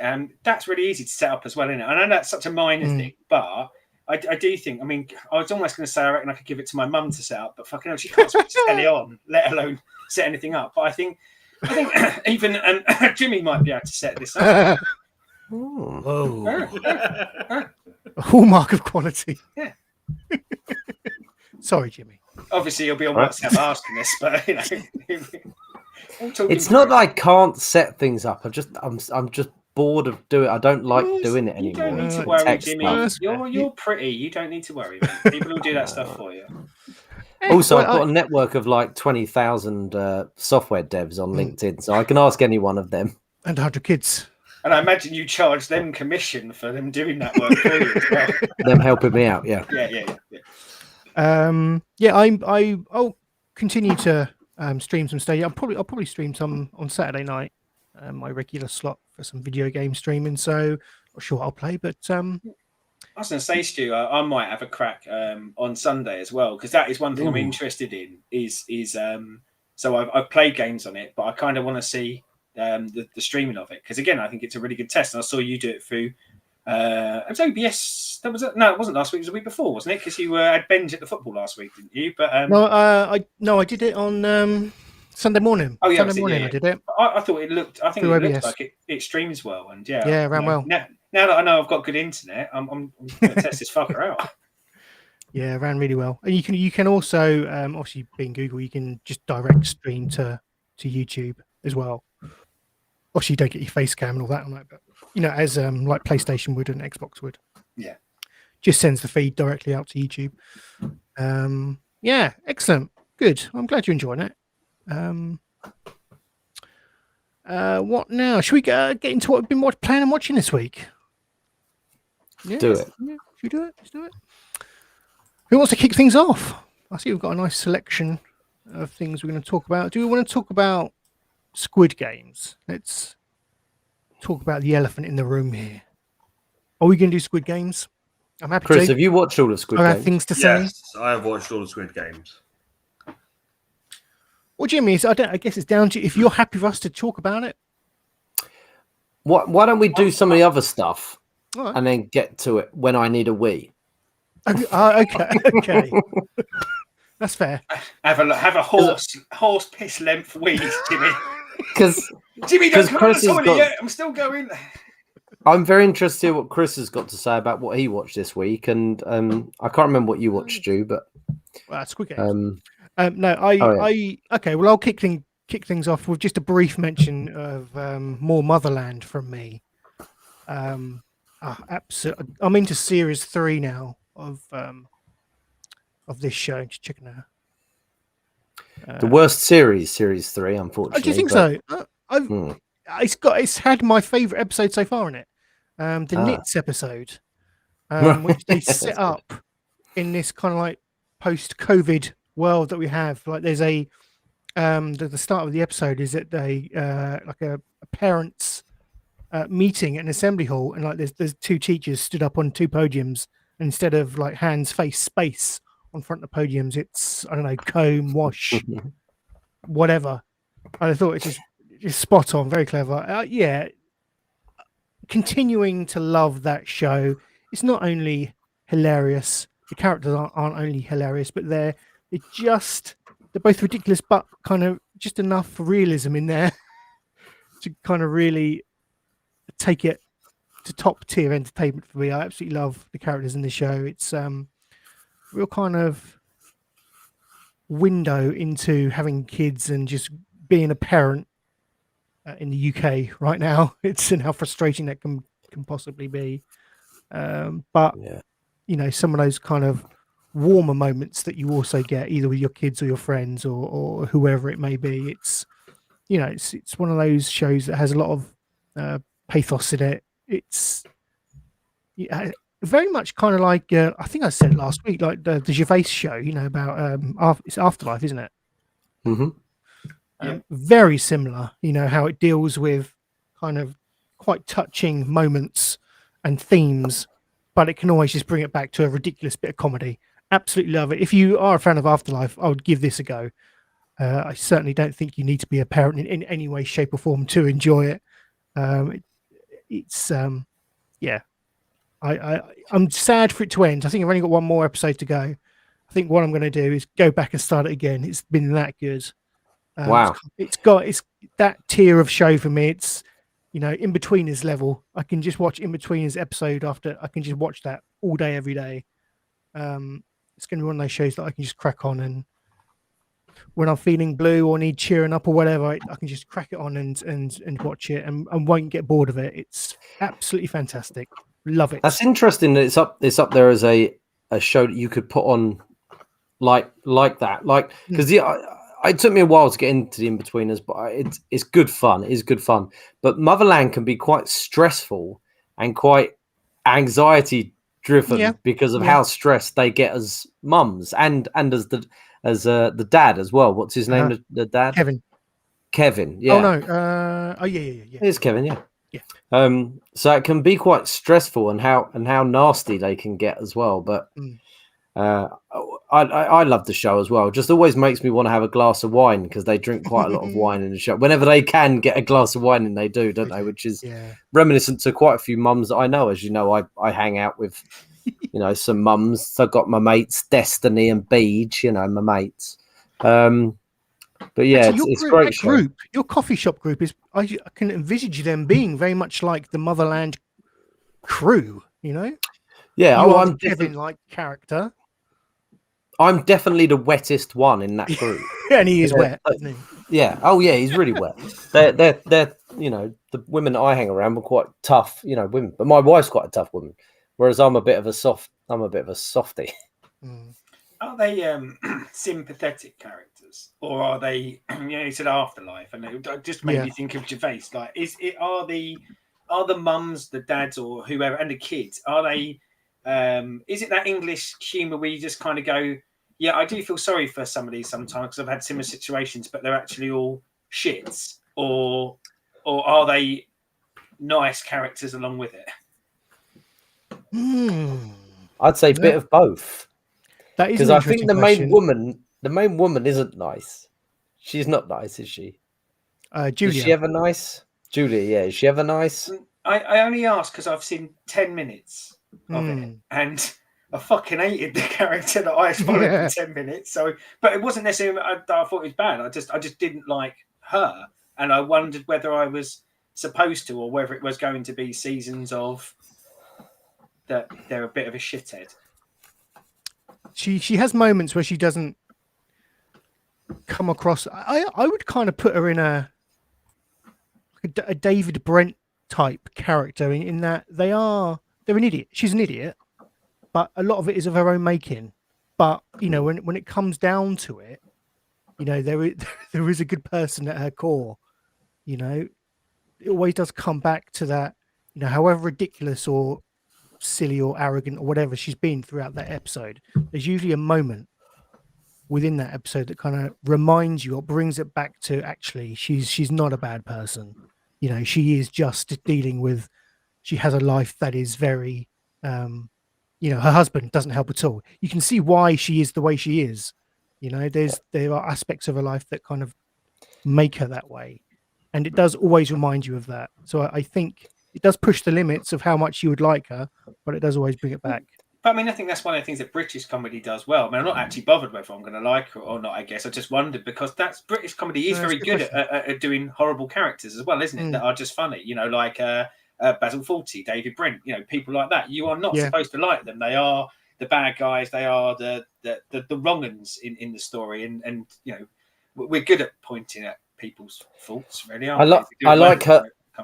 I like her husband a lot. He's always at a stag do or on a lad's trip. Yeah, go. So she just gets calls from him. You don't see them together. No, but he's like an amalgamation of all of my friends, like all the worst bits of my friends and some me thrown in as well. She'll ring him. She's got 2 kids and a job and this guy who doesn't do anything. And he'll ring her up and she'll be like, "What are you doing?" He's like, "Oh, I'm just with my personal trainer." She's like, "Aren't you supposed to be at work?" He's like, "Oh, I'll just make it up I'll just stay late tonight." It's like, for fuck's sake, like, we got kids, you got to do shit. It's really interesting. You never see them. You can see why she's stressed. Yeah, and you never see them together in a scene at all. I think throughout the whole 3 series. Have you finished series 3? Not, no, I haven't. Maybe that's how it ends. They get in a room together for the first time and she come and embrace. That would be a nice way to go. She turns invisible and kills him. You just see this poo coming out from. Oh dear, I'm going to regret saying that. Sometimes I watch the show back and go, "Why did I say that?" I mean, it's not something that. I mean, I just had a quick. I had 10 minutes the other day, so I was out having a cigarette. So I just thought I'll just chuck on the first 10 minutes, and I kind of went, okay, feels very English comedy to me, and I do like English comedies, but it felt like something that's probably going to be way back on my list, if I'm honest. I'll get to it at some point, but I think the subject matter is the thing that leaves me cold more than anything else, because. Oh God! Like you said about shitting on Katie Hopkins. Well, I'm going to go for it now. I couldn't give a fuck about people and their parenting. I couldn't give a fuck about their kids. Fuck off! You chose to have them. I don't want to watch a program about it. I don't care. I don't care. Justice for overpopulating the world. You selfish fucks. Oh dear. Well. I knew he had that in his holsters. He was just waiting. No, but I mean, as I say, I consider like it's just like The Office kind of appealed to me because unfortunately I was also going through the soul destroying life of working in an office at the time. Whereas because I don't have kids, it's not that I don't think I'll get it. I think you're right. I think it's humour that anyone can get, but I think you do tend to maybe gravitate more towards subject matters that you've lived through. In between, it's the same. I was a kid at school, so I wanted to watch someone's interpretation of kids at school, whereas I'm probably unlikely ever to be a mother at this stage. That's all fair points, and I don't want to say it's not about empathy. It's about I don't know what the term is, but just kind of recognizing situations that you've been in, like you say, and I think that's kind of what takes it above for me. But yeah, love it. I probably won't mention it again, but because I'm getting there. But I just wanted to reinforce how much I am really enjoying it. I was just going to say, Stu, you had a perfect segue with Seddon saying he was never going to be a mother, going into what Chris Lacey watched and the outcome from what's happened from what Chris Lacey watched the show, i.e., I mean, it's a tenuous link at best. But Chris, you watched Dave Chappelle's show? Yes, the newest Dave Chappelle Netflix special, which I will say right now, I fucking love Dave Chappelle. I have for years.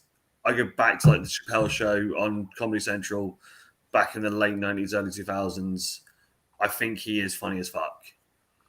The specials have been diminishing returns, sort of each one, and this one, there are funny bits in it, and the end of it, there is that sort of semi-redeeming moment of the fact he says that he had a transsexual friend, but there is so much gay bashing, trans bashing. To the point this where, is what's one or two jokes right? of fun would be funny, and then be done with it. But it's about 40 minutes of an hour and a half show. And it's just like... And the repercussions, sorry to butt in, Chris, but the repercussions is someone who works at Netflix, right? A woman transitioning into a man who is black and pregnant tried to stage a walkout of Netflix in protest against the show, and she was fired. Funny enough, he was fired. I was going to ask the question, I know, it's a Netflix special, but I mean, I didn't know anything else. But you wonder, how did they put it on there? They've paid Dave for a certain amount of shows, right? Yeah, the thing is, potentially you still have the choice to not put it on there. The issue is, and Dave Chappelle's done this pretty much for years, there's always been a few questionable jokes about gay and trans people, but it's usually at the most about 5 minutes of the whole hour and a bit show. So, the rest of it's funny. We'll ignore that bit. You don't have to agree with everything they say to still like someone. But it's with this one, because it's pretty much nearly half of the show is that segment, is that subject. It's just like, dude, there's no need for it. It's weird, isn't it? Because I'm the same, Chris. I like Dave. I like Dave Chappelle. I think he's great. But I found with some of his other stand-up, his Netflix specials, loads of it is brilliant. And then some of it is like Les Dawson. Even Dawson had his place. But old crap. Yeah. Old crap, homophobic jokes from 40 years ago, 30 years ago, old crap. It's a real juxtaposition. It's very unusual because of how good he can be. The sort of gentleman's club level humor, that sort of thing. You've got a load of minors in tonight. They'll love us doing a bit of gay bashing, wouldn't they? That sort of gag. Yeah, the thing is, he's always had an edge to him. you know, you go back to the Chappelle show and the whole run of the black member of the Klan, because he was blind, didn't know he was black. That's good though. That's But, not clever. yeah. Well, kind of clever because he's the guy in the Klan, isn't he? Yeah, doesn't know that he's black. And the blacks and the whites family for the 1950s style family stuff and the milkman, and there was a lot of it that even then could have been quite easily taken as offensive if it would have been done the other way around. Oh, terribly. Well, he did whiteface, didn't he? He did loads of characters as a white man. But it was the thing of that was fine. And even then there was a few bits that there'd be like the gay jokes or things like that in them then. But yeah, since the Netflix run of stand-ups, there has been an undertone of Dave clearly has an issues with trans people. And it's been getting, like, as I said, from like a couple of minutes in the first few to now like a 40-minute stint of it. And I'm just like, yeah, I'll just go back to watching the Chappelle show and sort of I won't watch it again. The others I've watched a couple of times, like his old stuff from like when he left the Chappelle show and went back to Africa for a couple of years, and he then came back and did a couple of stand-up shows. Then gold. This I won't watch it again. That's weird that he's got worse, isn't it? Usually people have got better. You could go back and watch some people's stuff from the 90s and go, "Oh, you can." That's not. There's some kind of funny stuff, but that's not good. But if he's got worse as time's gone on, that's weird. His act hasn't grown with the time. And in fact, if anything, he's kind of potentially railing against the fact that his act hasn't grown with time. And he's going, well, I'm pushing this bit because this is the shit I care about. And everyone's going, ooh. Because the thing is, he did some really good stuff when Trump won the election. When Trump won the election, he did a special literally like a couple of days later. And it was on topic. It was really funny. It was thoughtful. There was no gay bashing in it at all, and it was great. And then it's just sort of been a bit of a drop off a cliff since then. I mean, I haven't seen it, so I guess it's hard to comment. But I mean, we often talk about sort of comedy on here, and maybe like stuff where we feel comedians have gone too far. But I mean, it is tough, isn't it? And I think you're right in a comedy show, and one of the hard things is that you are probably always going to run the risk because you're trying to take things up to the line and sometimes past the line. Yeah. However, I think the dividing line always is, and like I know we've talked about this before, and for me the dividing line is what's your fucking intent, mate? If your intent is to tell something that you think is legitimately funny, I'm not saying that it allows to be forgiven for all sins, but I think you are much more forgiving if you think they're not trying to push their own agenda. You know, that age-old thing of going, if you take the piss out of everyone and everything, including yourself, it's probably okay, probably.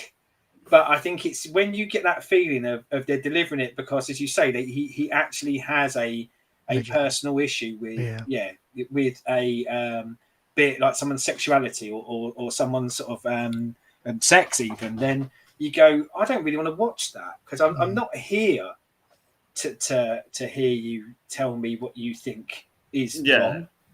I'm here for you to tell me what's funny about all these things in life. Yeah. Because at first, when obviously I'd seen it, he'd released it, and there was that whole cancel Dave Chappelle thing, I was like, I did genuinely think this was going to be one of those where it was just, he said something that's a little bit offensive. And in this modern day and age where you can't say anything because it'll offend someone, that they've gone on a tirade on him. This one is deserved. You know, that's what I thought. I haven't seen it. My wife told me about it, and I was like, I'm not going to comment until I've seen it because I can imagine some of this may have been taken out of context. They are jokes. I like the concept that your wife's in it and you haven't, Jimmy, because she has to pre-watch everything for you.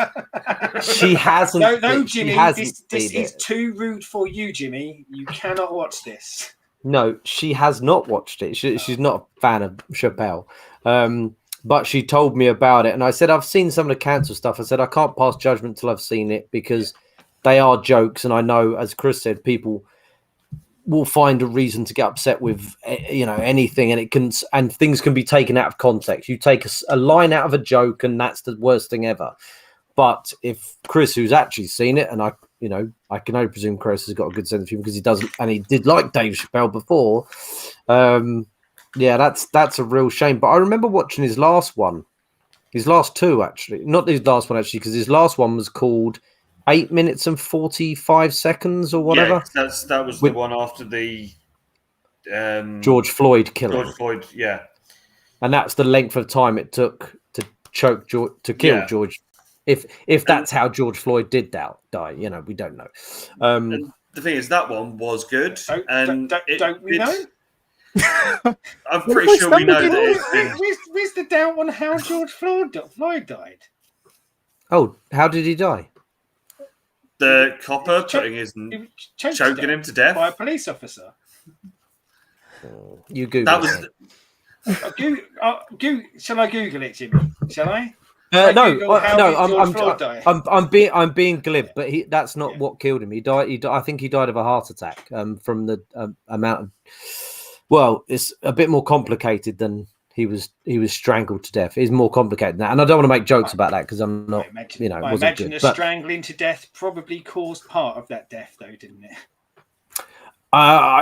Again. It's more. I think it's more complicated than that. But that said, I don't agree that the police officer should have had his knee on his throat. The police officer held him down forcibly, unfairly, unlawfully on his neck, and 8.5 minutes later, he was dead. Yes. There doesn't need to be any overcomplication of that, does it? That is what happened. The police officer killed that man. I'm not going to go down this route, but I think it's been proven that he didn't die of strangle. He didn't die of having. It's a moot point. He died because a police officer held him back, restricted him unlawfully, and restrained him round the neck for that length of time. Again, I don't want to go down this route, but that's not necessarily what. What am I supposed to say? Yes, that's the truth, because I don't know if that is the truth. We'll have to honestly, I'm not saying he did the right thing, or I'm not saying that. I'm not saying yes, I'm glad he did it, but I'm just saying if we're going to report the facts, I'm pretty sure he died from the drugs in his system that caused. I can't remember what it is because I did know what it was. I'm not saying the police officer didn't fucking do terrible things. Okay, I'm not saying that. The police officer killed him. The end. I don't know if he wouldn't have died if a police officer wasn't doing that to him. I don't know if that is true. Yeah, so I'm just saying I don't know. No, you're right. You don't know. I do. He did. That's what happened. And I don't. Okay. And that is. I don't think that is a point where we needed to clarify or suggest that maybe the police officer wasn't responsible for it. Hang on for a minute. Because I think it's very, very well renowned, and I think it is. The police officer is at fault here. Okay. Well, let's just not go down there. So anyway, Dave Chappelle, that's what his previous show was all about, wasn't it? Which was great, which was a fantastic show, and didn't mention homosexuals once, or trans people, or anyone from the LGBTQ plus community. But the one before that, I remember him making comments about it, and even the LGBTQ, I think he referred to them as the alphabet people. Yeah.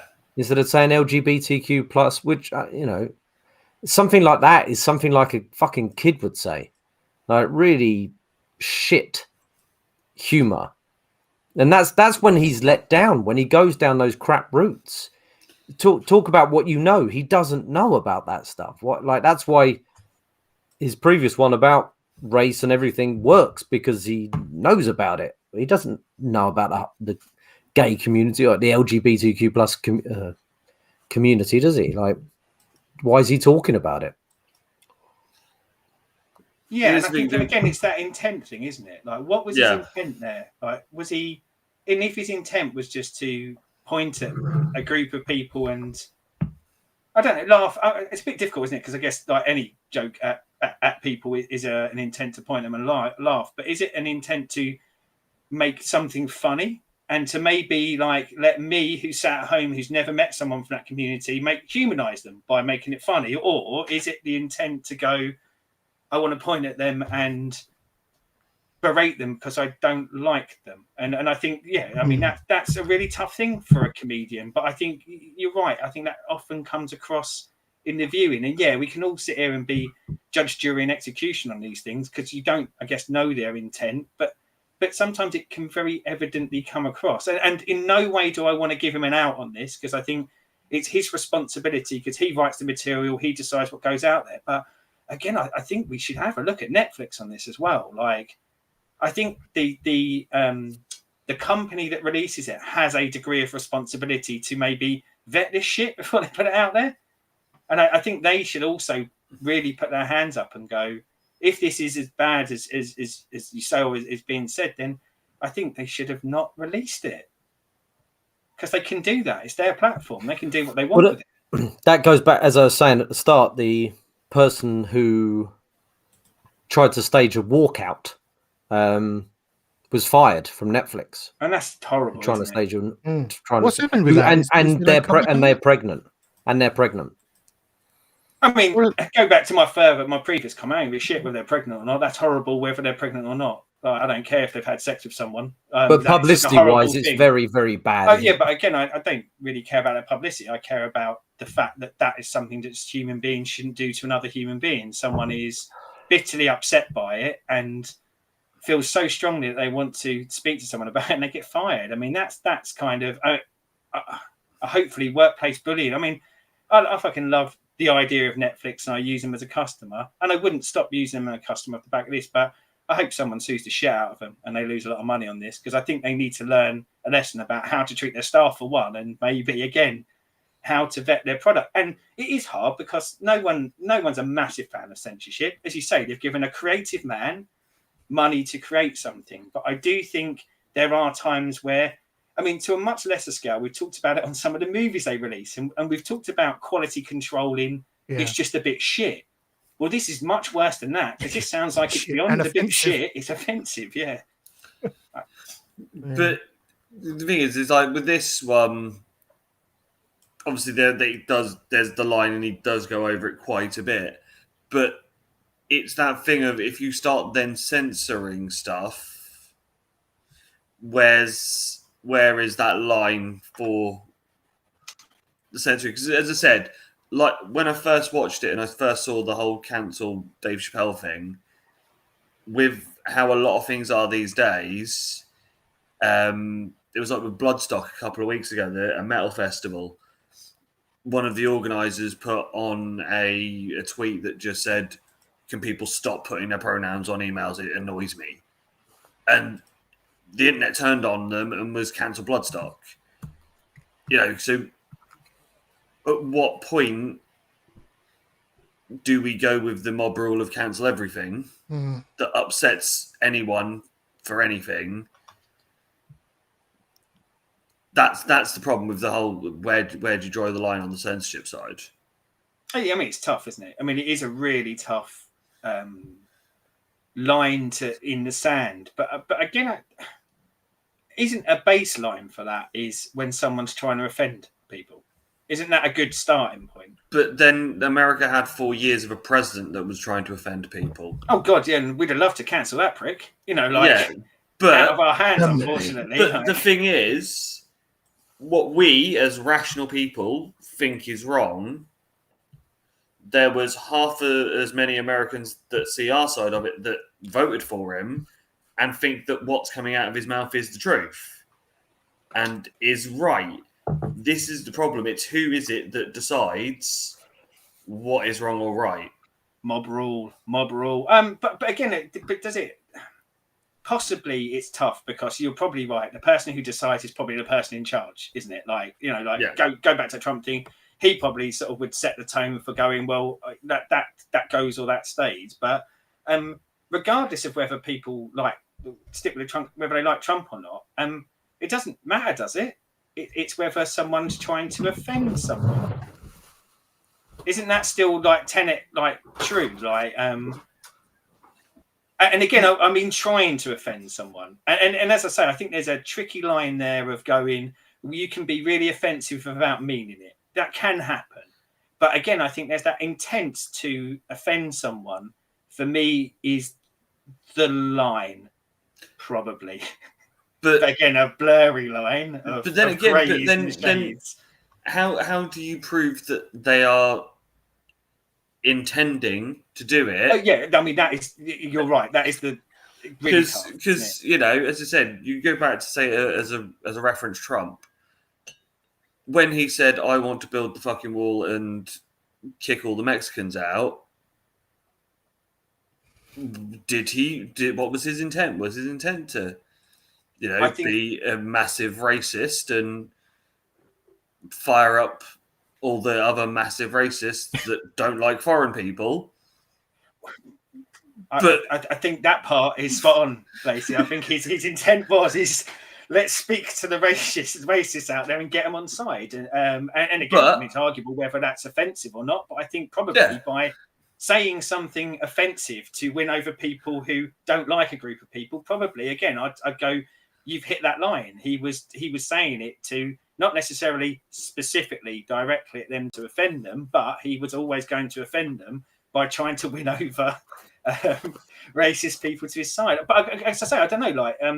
There isn't an arbitrary court for it, is there? There isn't like where it probably struggles at the moment is it goes down to the court of public opinion. And unfortunately, the court of public opinion is often Twitter, which is as toxic and as offensive as probably the people that they're trying to cancel culture out. But where I think it's hard is I think too often it's gone the other way now of people going, it's just cancel culture, innit? And you go, no, sometimes this isn't a group of cancel culture. This is someone calling someone out for being a cunt. And they should be called out for being a cunt. Who decides that? I don't know. I guess us in our own heads of whether someone's being cunty or not. But yeah, tough thing in the artistic world, especially the comedy world.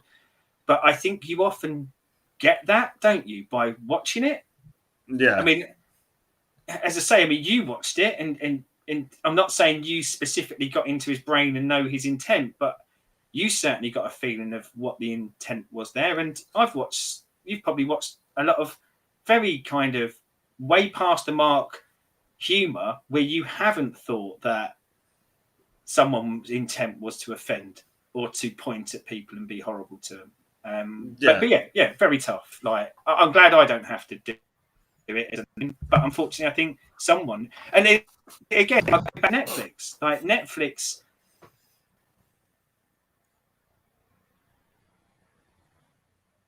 Seddon? Have you muted yourself, Seth? You mute. Oh, he's been cancelled. He's been bloody cancelled. Stu, did you cancel him? No. I know you got a promotion, but come on, that's a bit harsh. Let me. I'll tell you. I'll take him off stream and bring him. I'll mute him and unmute him. Is he back? No, he's gone. Hello. I can see him, but I can't hear him. Yeah, we can see you. We can see you, Zed. We're gonna have to put subtitles on. If you're watching YouTube, pop the subtitles on. Yep, censored. Yeah, go on. Someone censored him. Well, it's about bloody time. It's like Vince. Vincent Gorilla has cut his mic. I generally don't know what's happening with him. Chris, I'm with you. It is tricky, isn't it? And who's to say? Because everyone could be offended by something. Yeah. But it's like one of my favorite comedians of all time is Brendan Burns. And he will quite happily drop cunt bombs in everything that he does. No, that's all right. Which, to some people, is the most offensive thing ever. And he should never be given a platform because he dropped C-bombs. That's the same sort of... Some people think this? Oh, Christ. But that's the thing. That is the level that some people would go to and go, that's too far. just because he says cunt. But I know some people that would have cancelled Michael McIntyre for being awful. Well, there's I like. sometimes Don't get certain me wrong. people. I like Michael McIntyre. I've been to see him. I think he's brilliant, and there's a time for Michael McIntyre. But some people just think he's dreadful, and they should get rid of him. Yeah, he is bad. I don't. He's one of those I've seen his a show once, and he's just not funny. He does the one set of jokes. Same It's with about Jimmy what people Carr as find well. fun, isn't it? I think I heard a creaking of his chair. Hello. Yeah. Oh God, he's back. I think I know what Hey, So, it's like anyone that likes Mrs. Brown's Boys, that should be censored. I They are agree, cunts. but some people do like it. But it's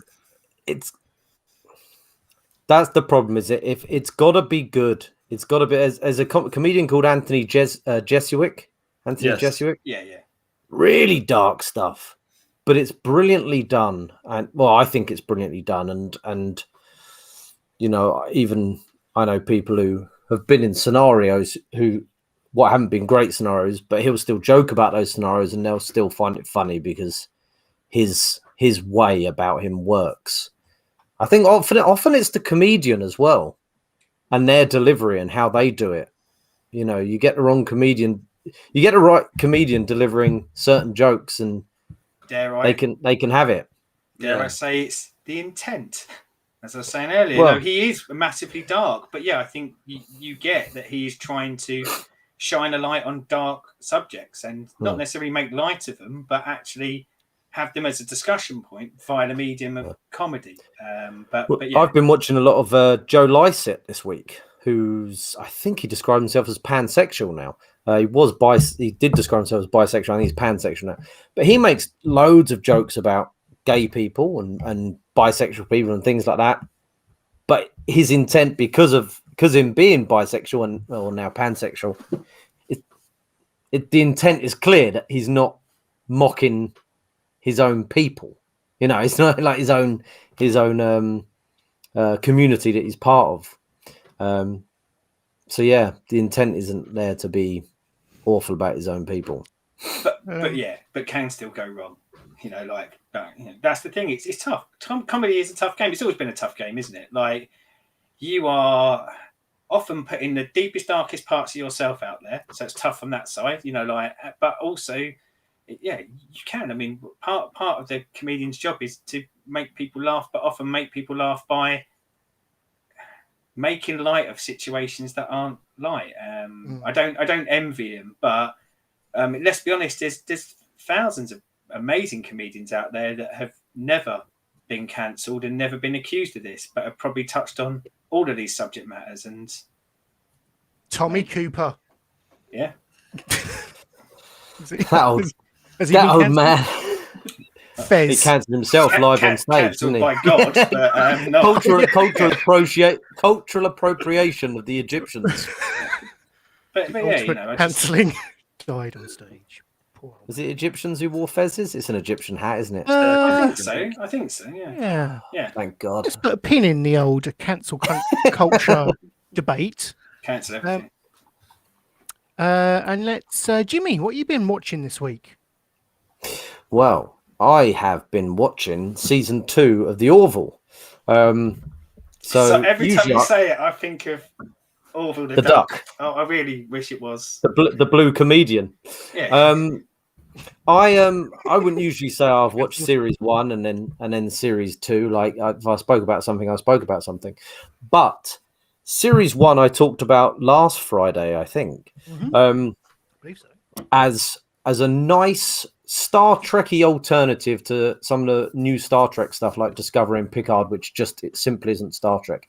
A nice episodic Star Trek style show, but with some comedy that didn't hugely land, because I don't think that Seth MacFarlane's comedy lands in in live action. In cartoons, I love it. In live action, I don't think it lands. And we spoke about Million Ways to Die in the West, didn't we? And Ted and stuff like that. Series 2 is I've only watched 8 episodes, I think, is effing awesome. In my opinion, it's awesome. Like, a lot of the comedy has gone, and it's a dramatic sci-fi show that's like Star Trek, which obviously is what I love and what I want. The best comedy from it comes from the scenarios rather than the gags, and a lot of the gags have gone.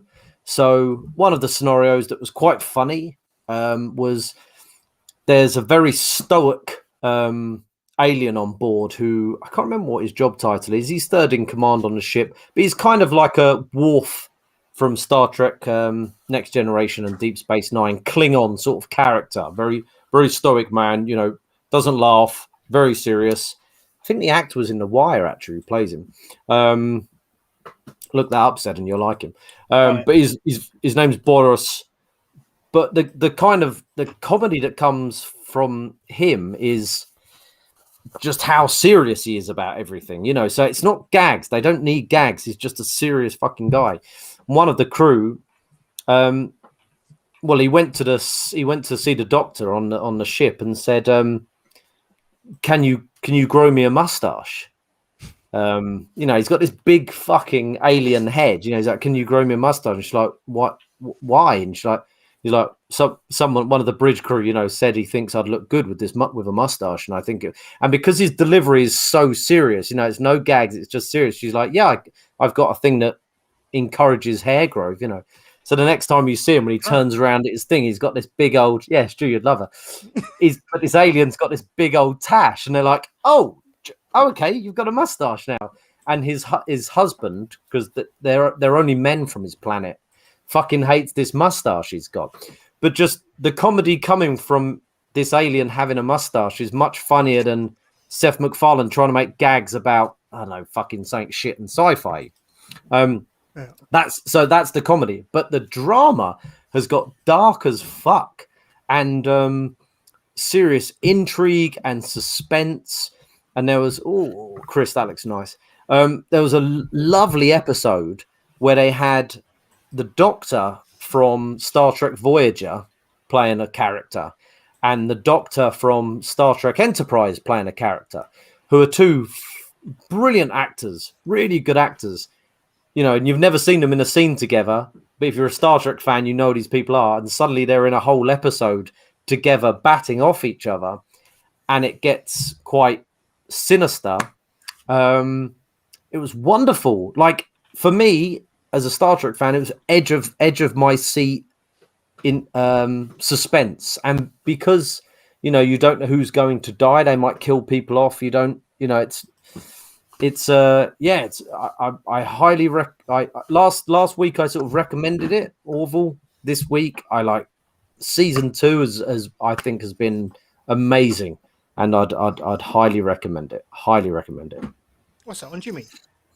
Disney Plus, but you've got to be on the adult bit of Disney Plus. I was going to say, I'm hoping Stu had done that for the comedy element of it. Yeah, well, that's what happened. Wasn't it? I was waiting for a good 3 weeks for it to come out. I remember this. Said September, still hasn't come out. What the fuck is going on? And while we're dipping into comedy, I'm going to tiptoe up to a line here and then run away from very quickly. Just to clarify, Jimmy, no, that man wasn't in The Wire. He is just a black man. Run away! Right. Fuck you, said. Is he not in The Wire? No, he was not in The Wire. Okay, check out the guy who plays his husband. It doesn't tell me on IMDb what his husband. Do we know the name? Character name?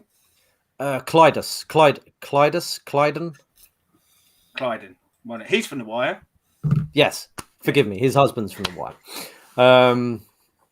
And they do look similar. But I remember I'd IMDb'd them and I was like, oh shit, he was in The Wire. Fuck. Yeah, he was quite a big character in The Wire as well. Yeah, he was. Was he one of Stringer Bell's sort of gang? Crew? He was one of the leaders post that he did the boxing, didn't he? Boxing. Yeah. He was an ex-criminal, wasn't he? Yeah. He was trying to reform people. Clean up the streets. He's brilliant. Like, that's it. They've got some good actors in there. There's some shitty actors, but they've got some good ones in there as well. Those two probably being the best, actually. But yeah, great show for a Star Trek Having fan. watched it, what do you reckon? Do you reckon it just was probably do you you reckon they did season 1 and thought something's not quite clicking here? Maybe with the comedy, let's try and push the drama and maybe move away from the gags, or I don't know. I think it's like a lot. I think it's like a lot of shows. I mean, you watch any of the Star Treks, Next Gen, Deep Space Nine, and Voyager, the first seasons, and Enterprise. The first seasons are not that good. They're good, but they're not great. You know, and it takes them time to find their feet. It takes it time to find the characters and what works for the characters and what do people like about the characters. What's nice about Seth MacFarlane's character is when he's being a good captain and he's being a caring captain. If he's just and when he's sort of maybe doubted himself as a captain, he's got to succeed. When he's just making gags, you're like, this is fucking cheap and easy. I'd rather watch Family Guy do parodies of Star Trek. So I think the characters just work out in the second season a lot better. So Jimmy, as someone that doesn't like Star Trek, would I enjoy it? Good question. Because the only Star Trek I ever watched, and it was only because my ex liked it, was Voyager. Did you like it? It was all right. It was one of those. It was tolerable. You know, it would be on, and I'd normally be playing Football Manager or something else at the same time. But it was on. I wouldn't say it ever grabbed my whole attention. Do you like 7 of 9? 7 of 9 did. Yeah. Who doesn't like 7 of 9? Do you like things with a little bit of ethical questions and moral dilemmas? They can be there. Yeah.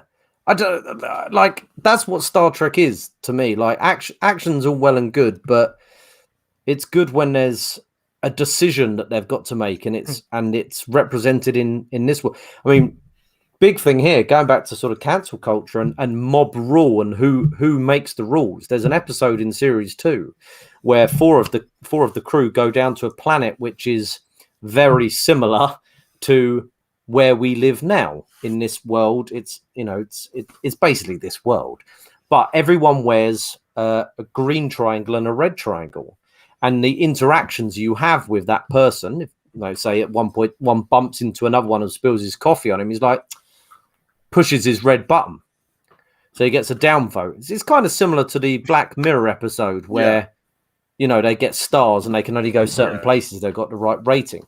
It's similar to that, but on a grander level. One of the characters jumps up and starts showing another character his dance moves on a statue. It turns out this statue is a kind of like Mother Teresa character or whatever, and he's grinding on it. Some people have filmed it. Suddenly it's on social media, and you don't have to touch people's buttons. You can just get down votes in life. Suddenly that's things the will start to going society down. here. I'm telling you, it's great. Well, if you get 10 million downvotes, you get lobotomized, and you're just you're just hello, how are you doing? You're just a fucking drone. 1,000, I'd go. Well, this is 10 million, but it shoots up because everything's on camera, everything's filmed and shared, and they go, this is a terrible thing this person has done. And when they say to the person, like, who decides, who's in charge here? And they're like, well, the fact is what the majority say. I think it's something like that. As a quote, it's like the truth is what the majority say. And it's like, right, okay. And at one point, and after that, he goes into like a police station sort of thing, and there's a bloke comes to meet him in a suit and tie, and he's going, okay, what you need to do is go on the offensive and go and tell people you're very sorry for what you've done. And he's going, this is all ridiculous. He's like, who are you? Are you my lawyer? He's like, what's a lawyer? He's like, well, the person that tries to get me out of trouble. He's like, no, I'm your PR agent. So they have PR agents that take them on TV shows to apologize for what they've done, and the audience will either believe them or not and keep giving them those up or down votes. And it's a sort of, it's an extreme look at where we are now. It's could be. It's not too far from reality, to be fair. Not too far. You don't get lobotomized, but your career can be over for one wrong joke. I've seen comedians sort of. I think it was Jimmy Carr, I think, said, Mike. the joke that's going to ruin my career. I've already said. I just don't know which one it is, and at some point, it's going to get me. I think Jack Whitehall said the same. You know, whatever you think about Jack Whitehall, he said like the joke. I'm sure the joke's out there that's going to ruin my career at some point.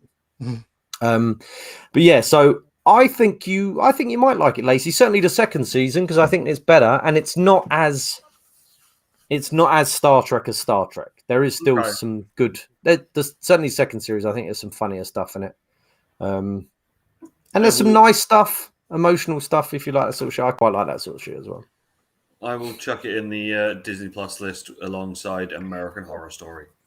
12 to 14 episodes, 40 to 50 minutes each, 2 seasons. Because I did notice they've just put the new season of American Horror Story on Disney Plus. So. Yes. I think we're going to get on that. I'll tell you what else. Oh, no, yeah. That's me done. Sorry. I'd say very quickly. So I was making a cup of tea, but I was listening to you and... make me one. Just myself, mate. Motherfucker. Just because you got fucking promoted. I'm not your tea boy, fuckhead. You mentioned about that episode, and I just wanted to say, like, that episode of Black Mirror, the one that you were comparing it to, Nosedive, that is probably in my top 10 TV episode of all time. Fantastic, like absolutely amazing episode. So, like, hearing a episode sounding like that tempts me into wanting to watch some of this if that's the sort of stuff they're touching on. Yeah, it's not as well, I was going to say it's not as dark, but actually it is darker because she's just trying to get to a fucking wedding, isn't she? And she's getting stopped all along the way. These people, once they get voted to a certain point, they're dead. Not dead, but like, as I say, lobotomized. And I think that's the other thing that the second series done. It takes a lot darker turn than the first series. A lot darker. But even in the first season, like the two Clydus and Bordus,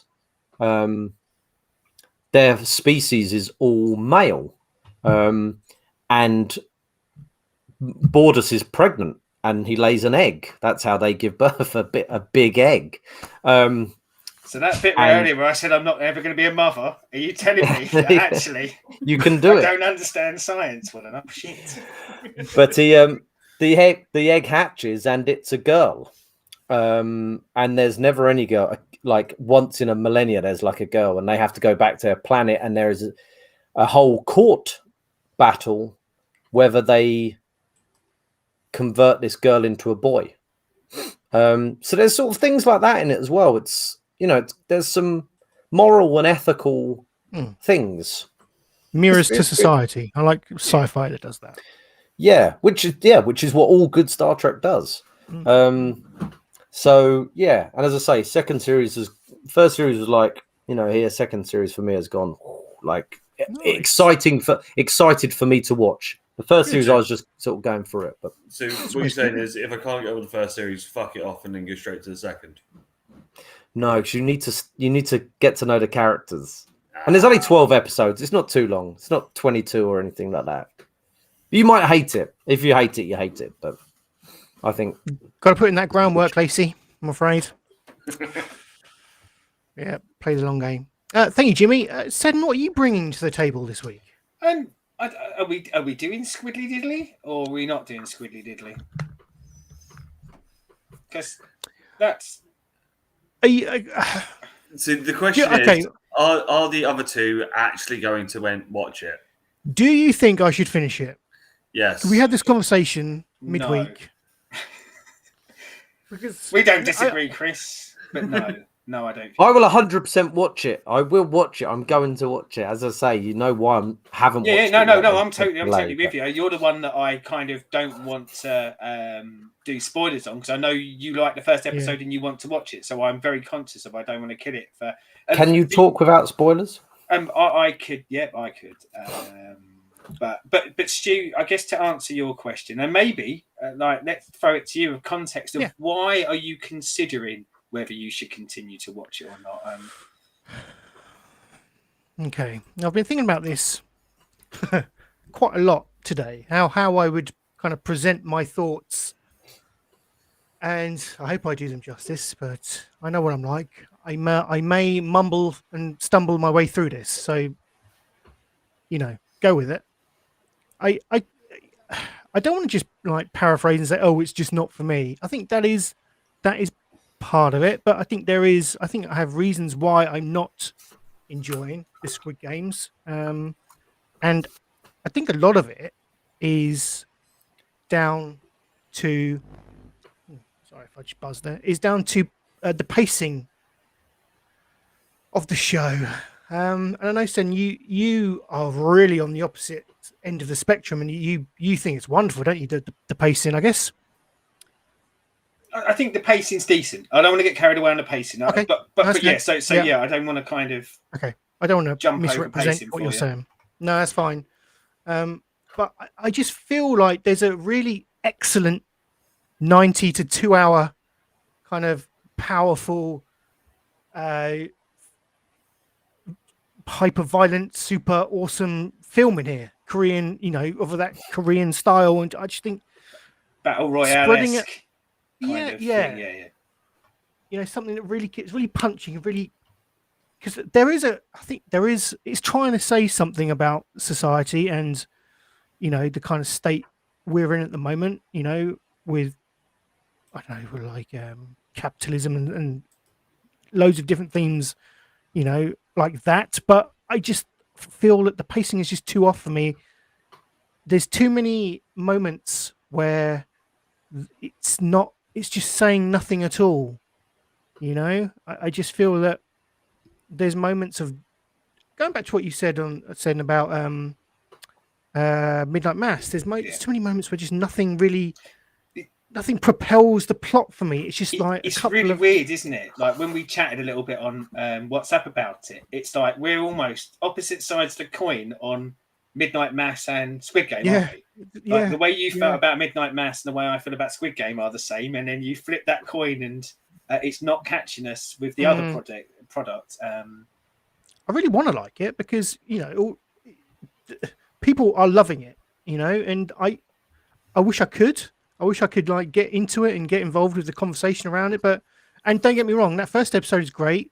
I love it when the games are actually being played. I love those moments. Like I say, to me, that's kind of where it's at its best, when it's doing something a bit different and shocking and outside the norm. It's when it tries to build upon its world and its characters. That's where it kind of falls down for me. It's and it's funny, mate, because that's it at its strongest for me. The characters are amazing. Like and I say they're amazing. Don't get me wrong. There's a lot of generic elements to them. Like most entertainment, you are going to lean into sort of, there's the bad guy, isn't there? There's the kind of the villain from the streets, and he does very villainy from the streets things and stuff like that. But I think the characters that I am supposed to care about, I like the games bit. I do. I lean towards them, and I do think it's probably the big selling point. But you could fuck off all the games bits for me, other than some key games bits. I could just watch them characters talk to each other. I love them. I absolutely love how they establish them, and I love seeing most of them go on a journey. God, I sound like I'm an X Factor judge, but and in some cases, them not going on the journey. I think I like seeing the futility of some of them, no matter what situation they're put in, and potentially in this case, life and death situations that actually they just can't get out of their own way. And yeah, like that was the big selling point for me. But one of the things I think the show does well is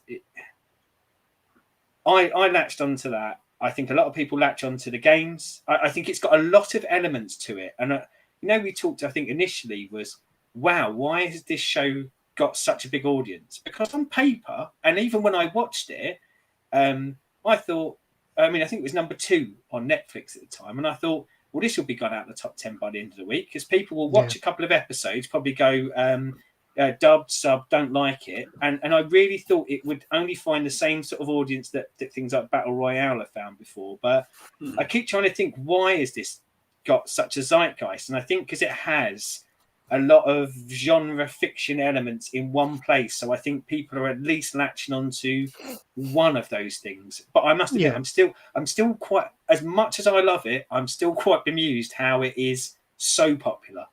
Because I do think it it does. Sorry, son, I didn't mean to That's all right, no, stop go you for in it. mid flow. Yeah.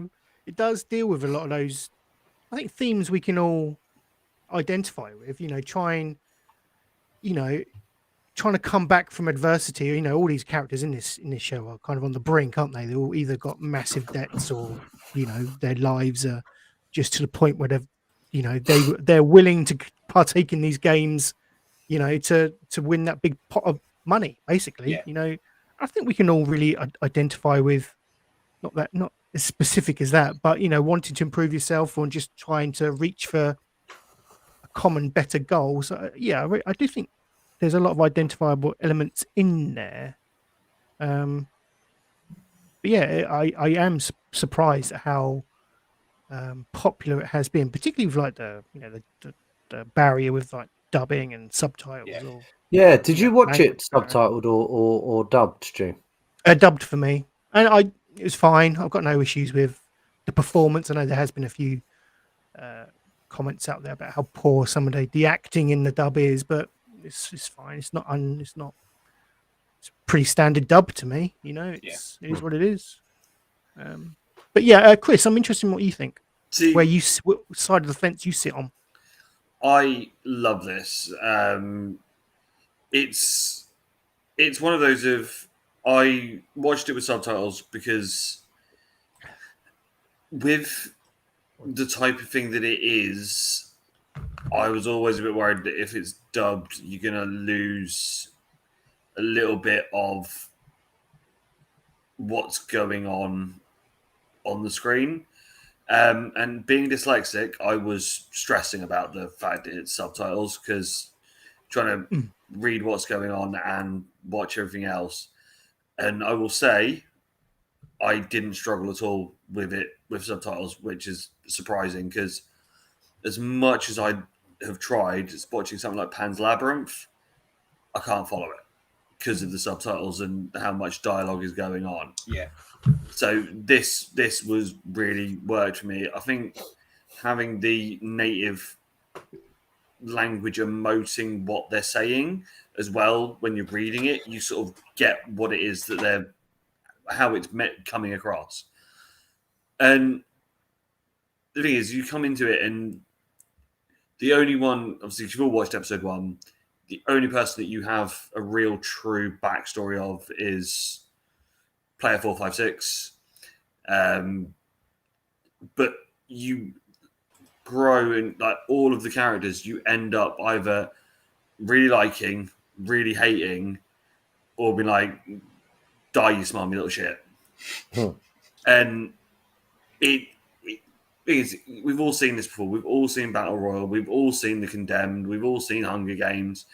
It's a trope that's been done countless times, but it's done so fucking well. Yeah. And you saying about the pacing, I think with how each show is plotted out, I mean, all of them work really well because you get the ones that are all about the game. So like episode 2 being all about red light, green light, that fits as an episode because that's the first game, and you then get this is what this is.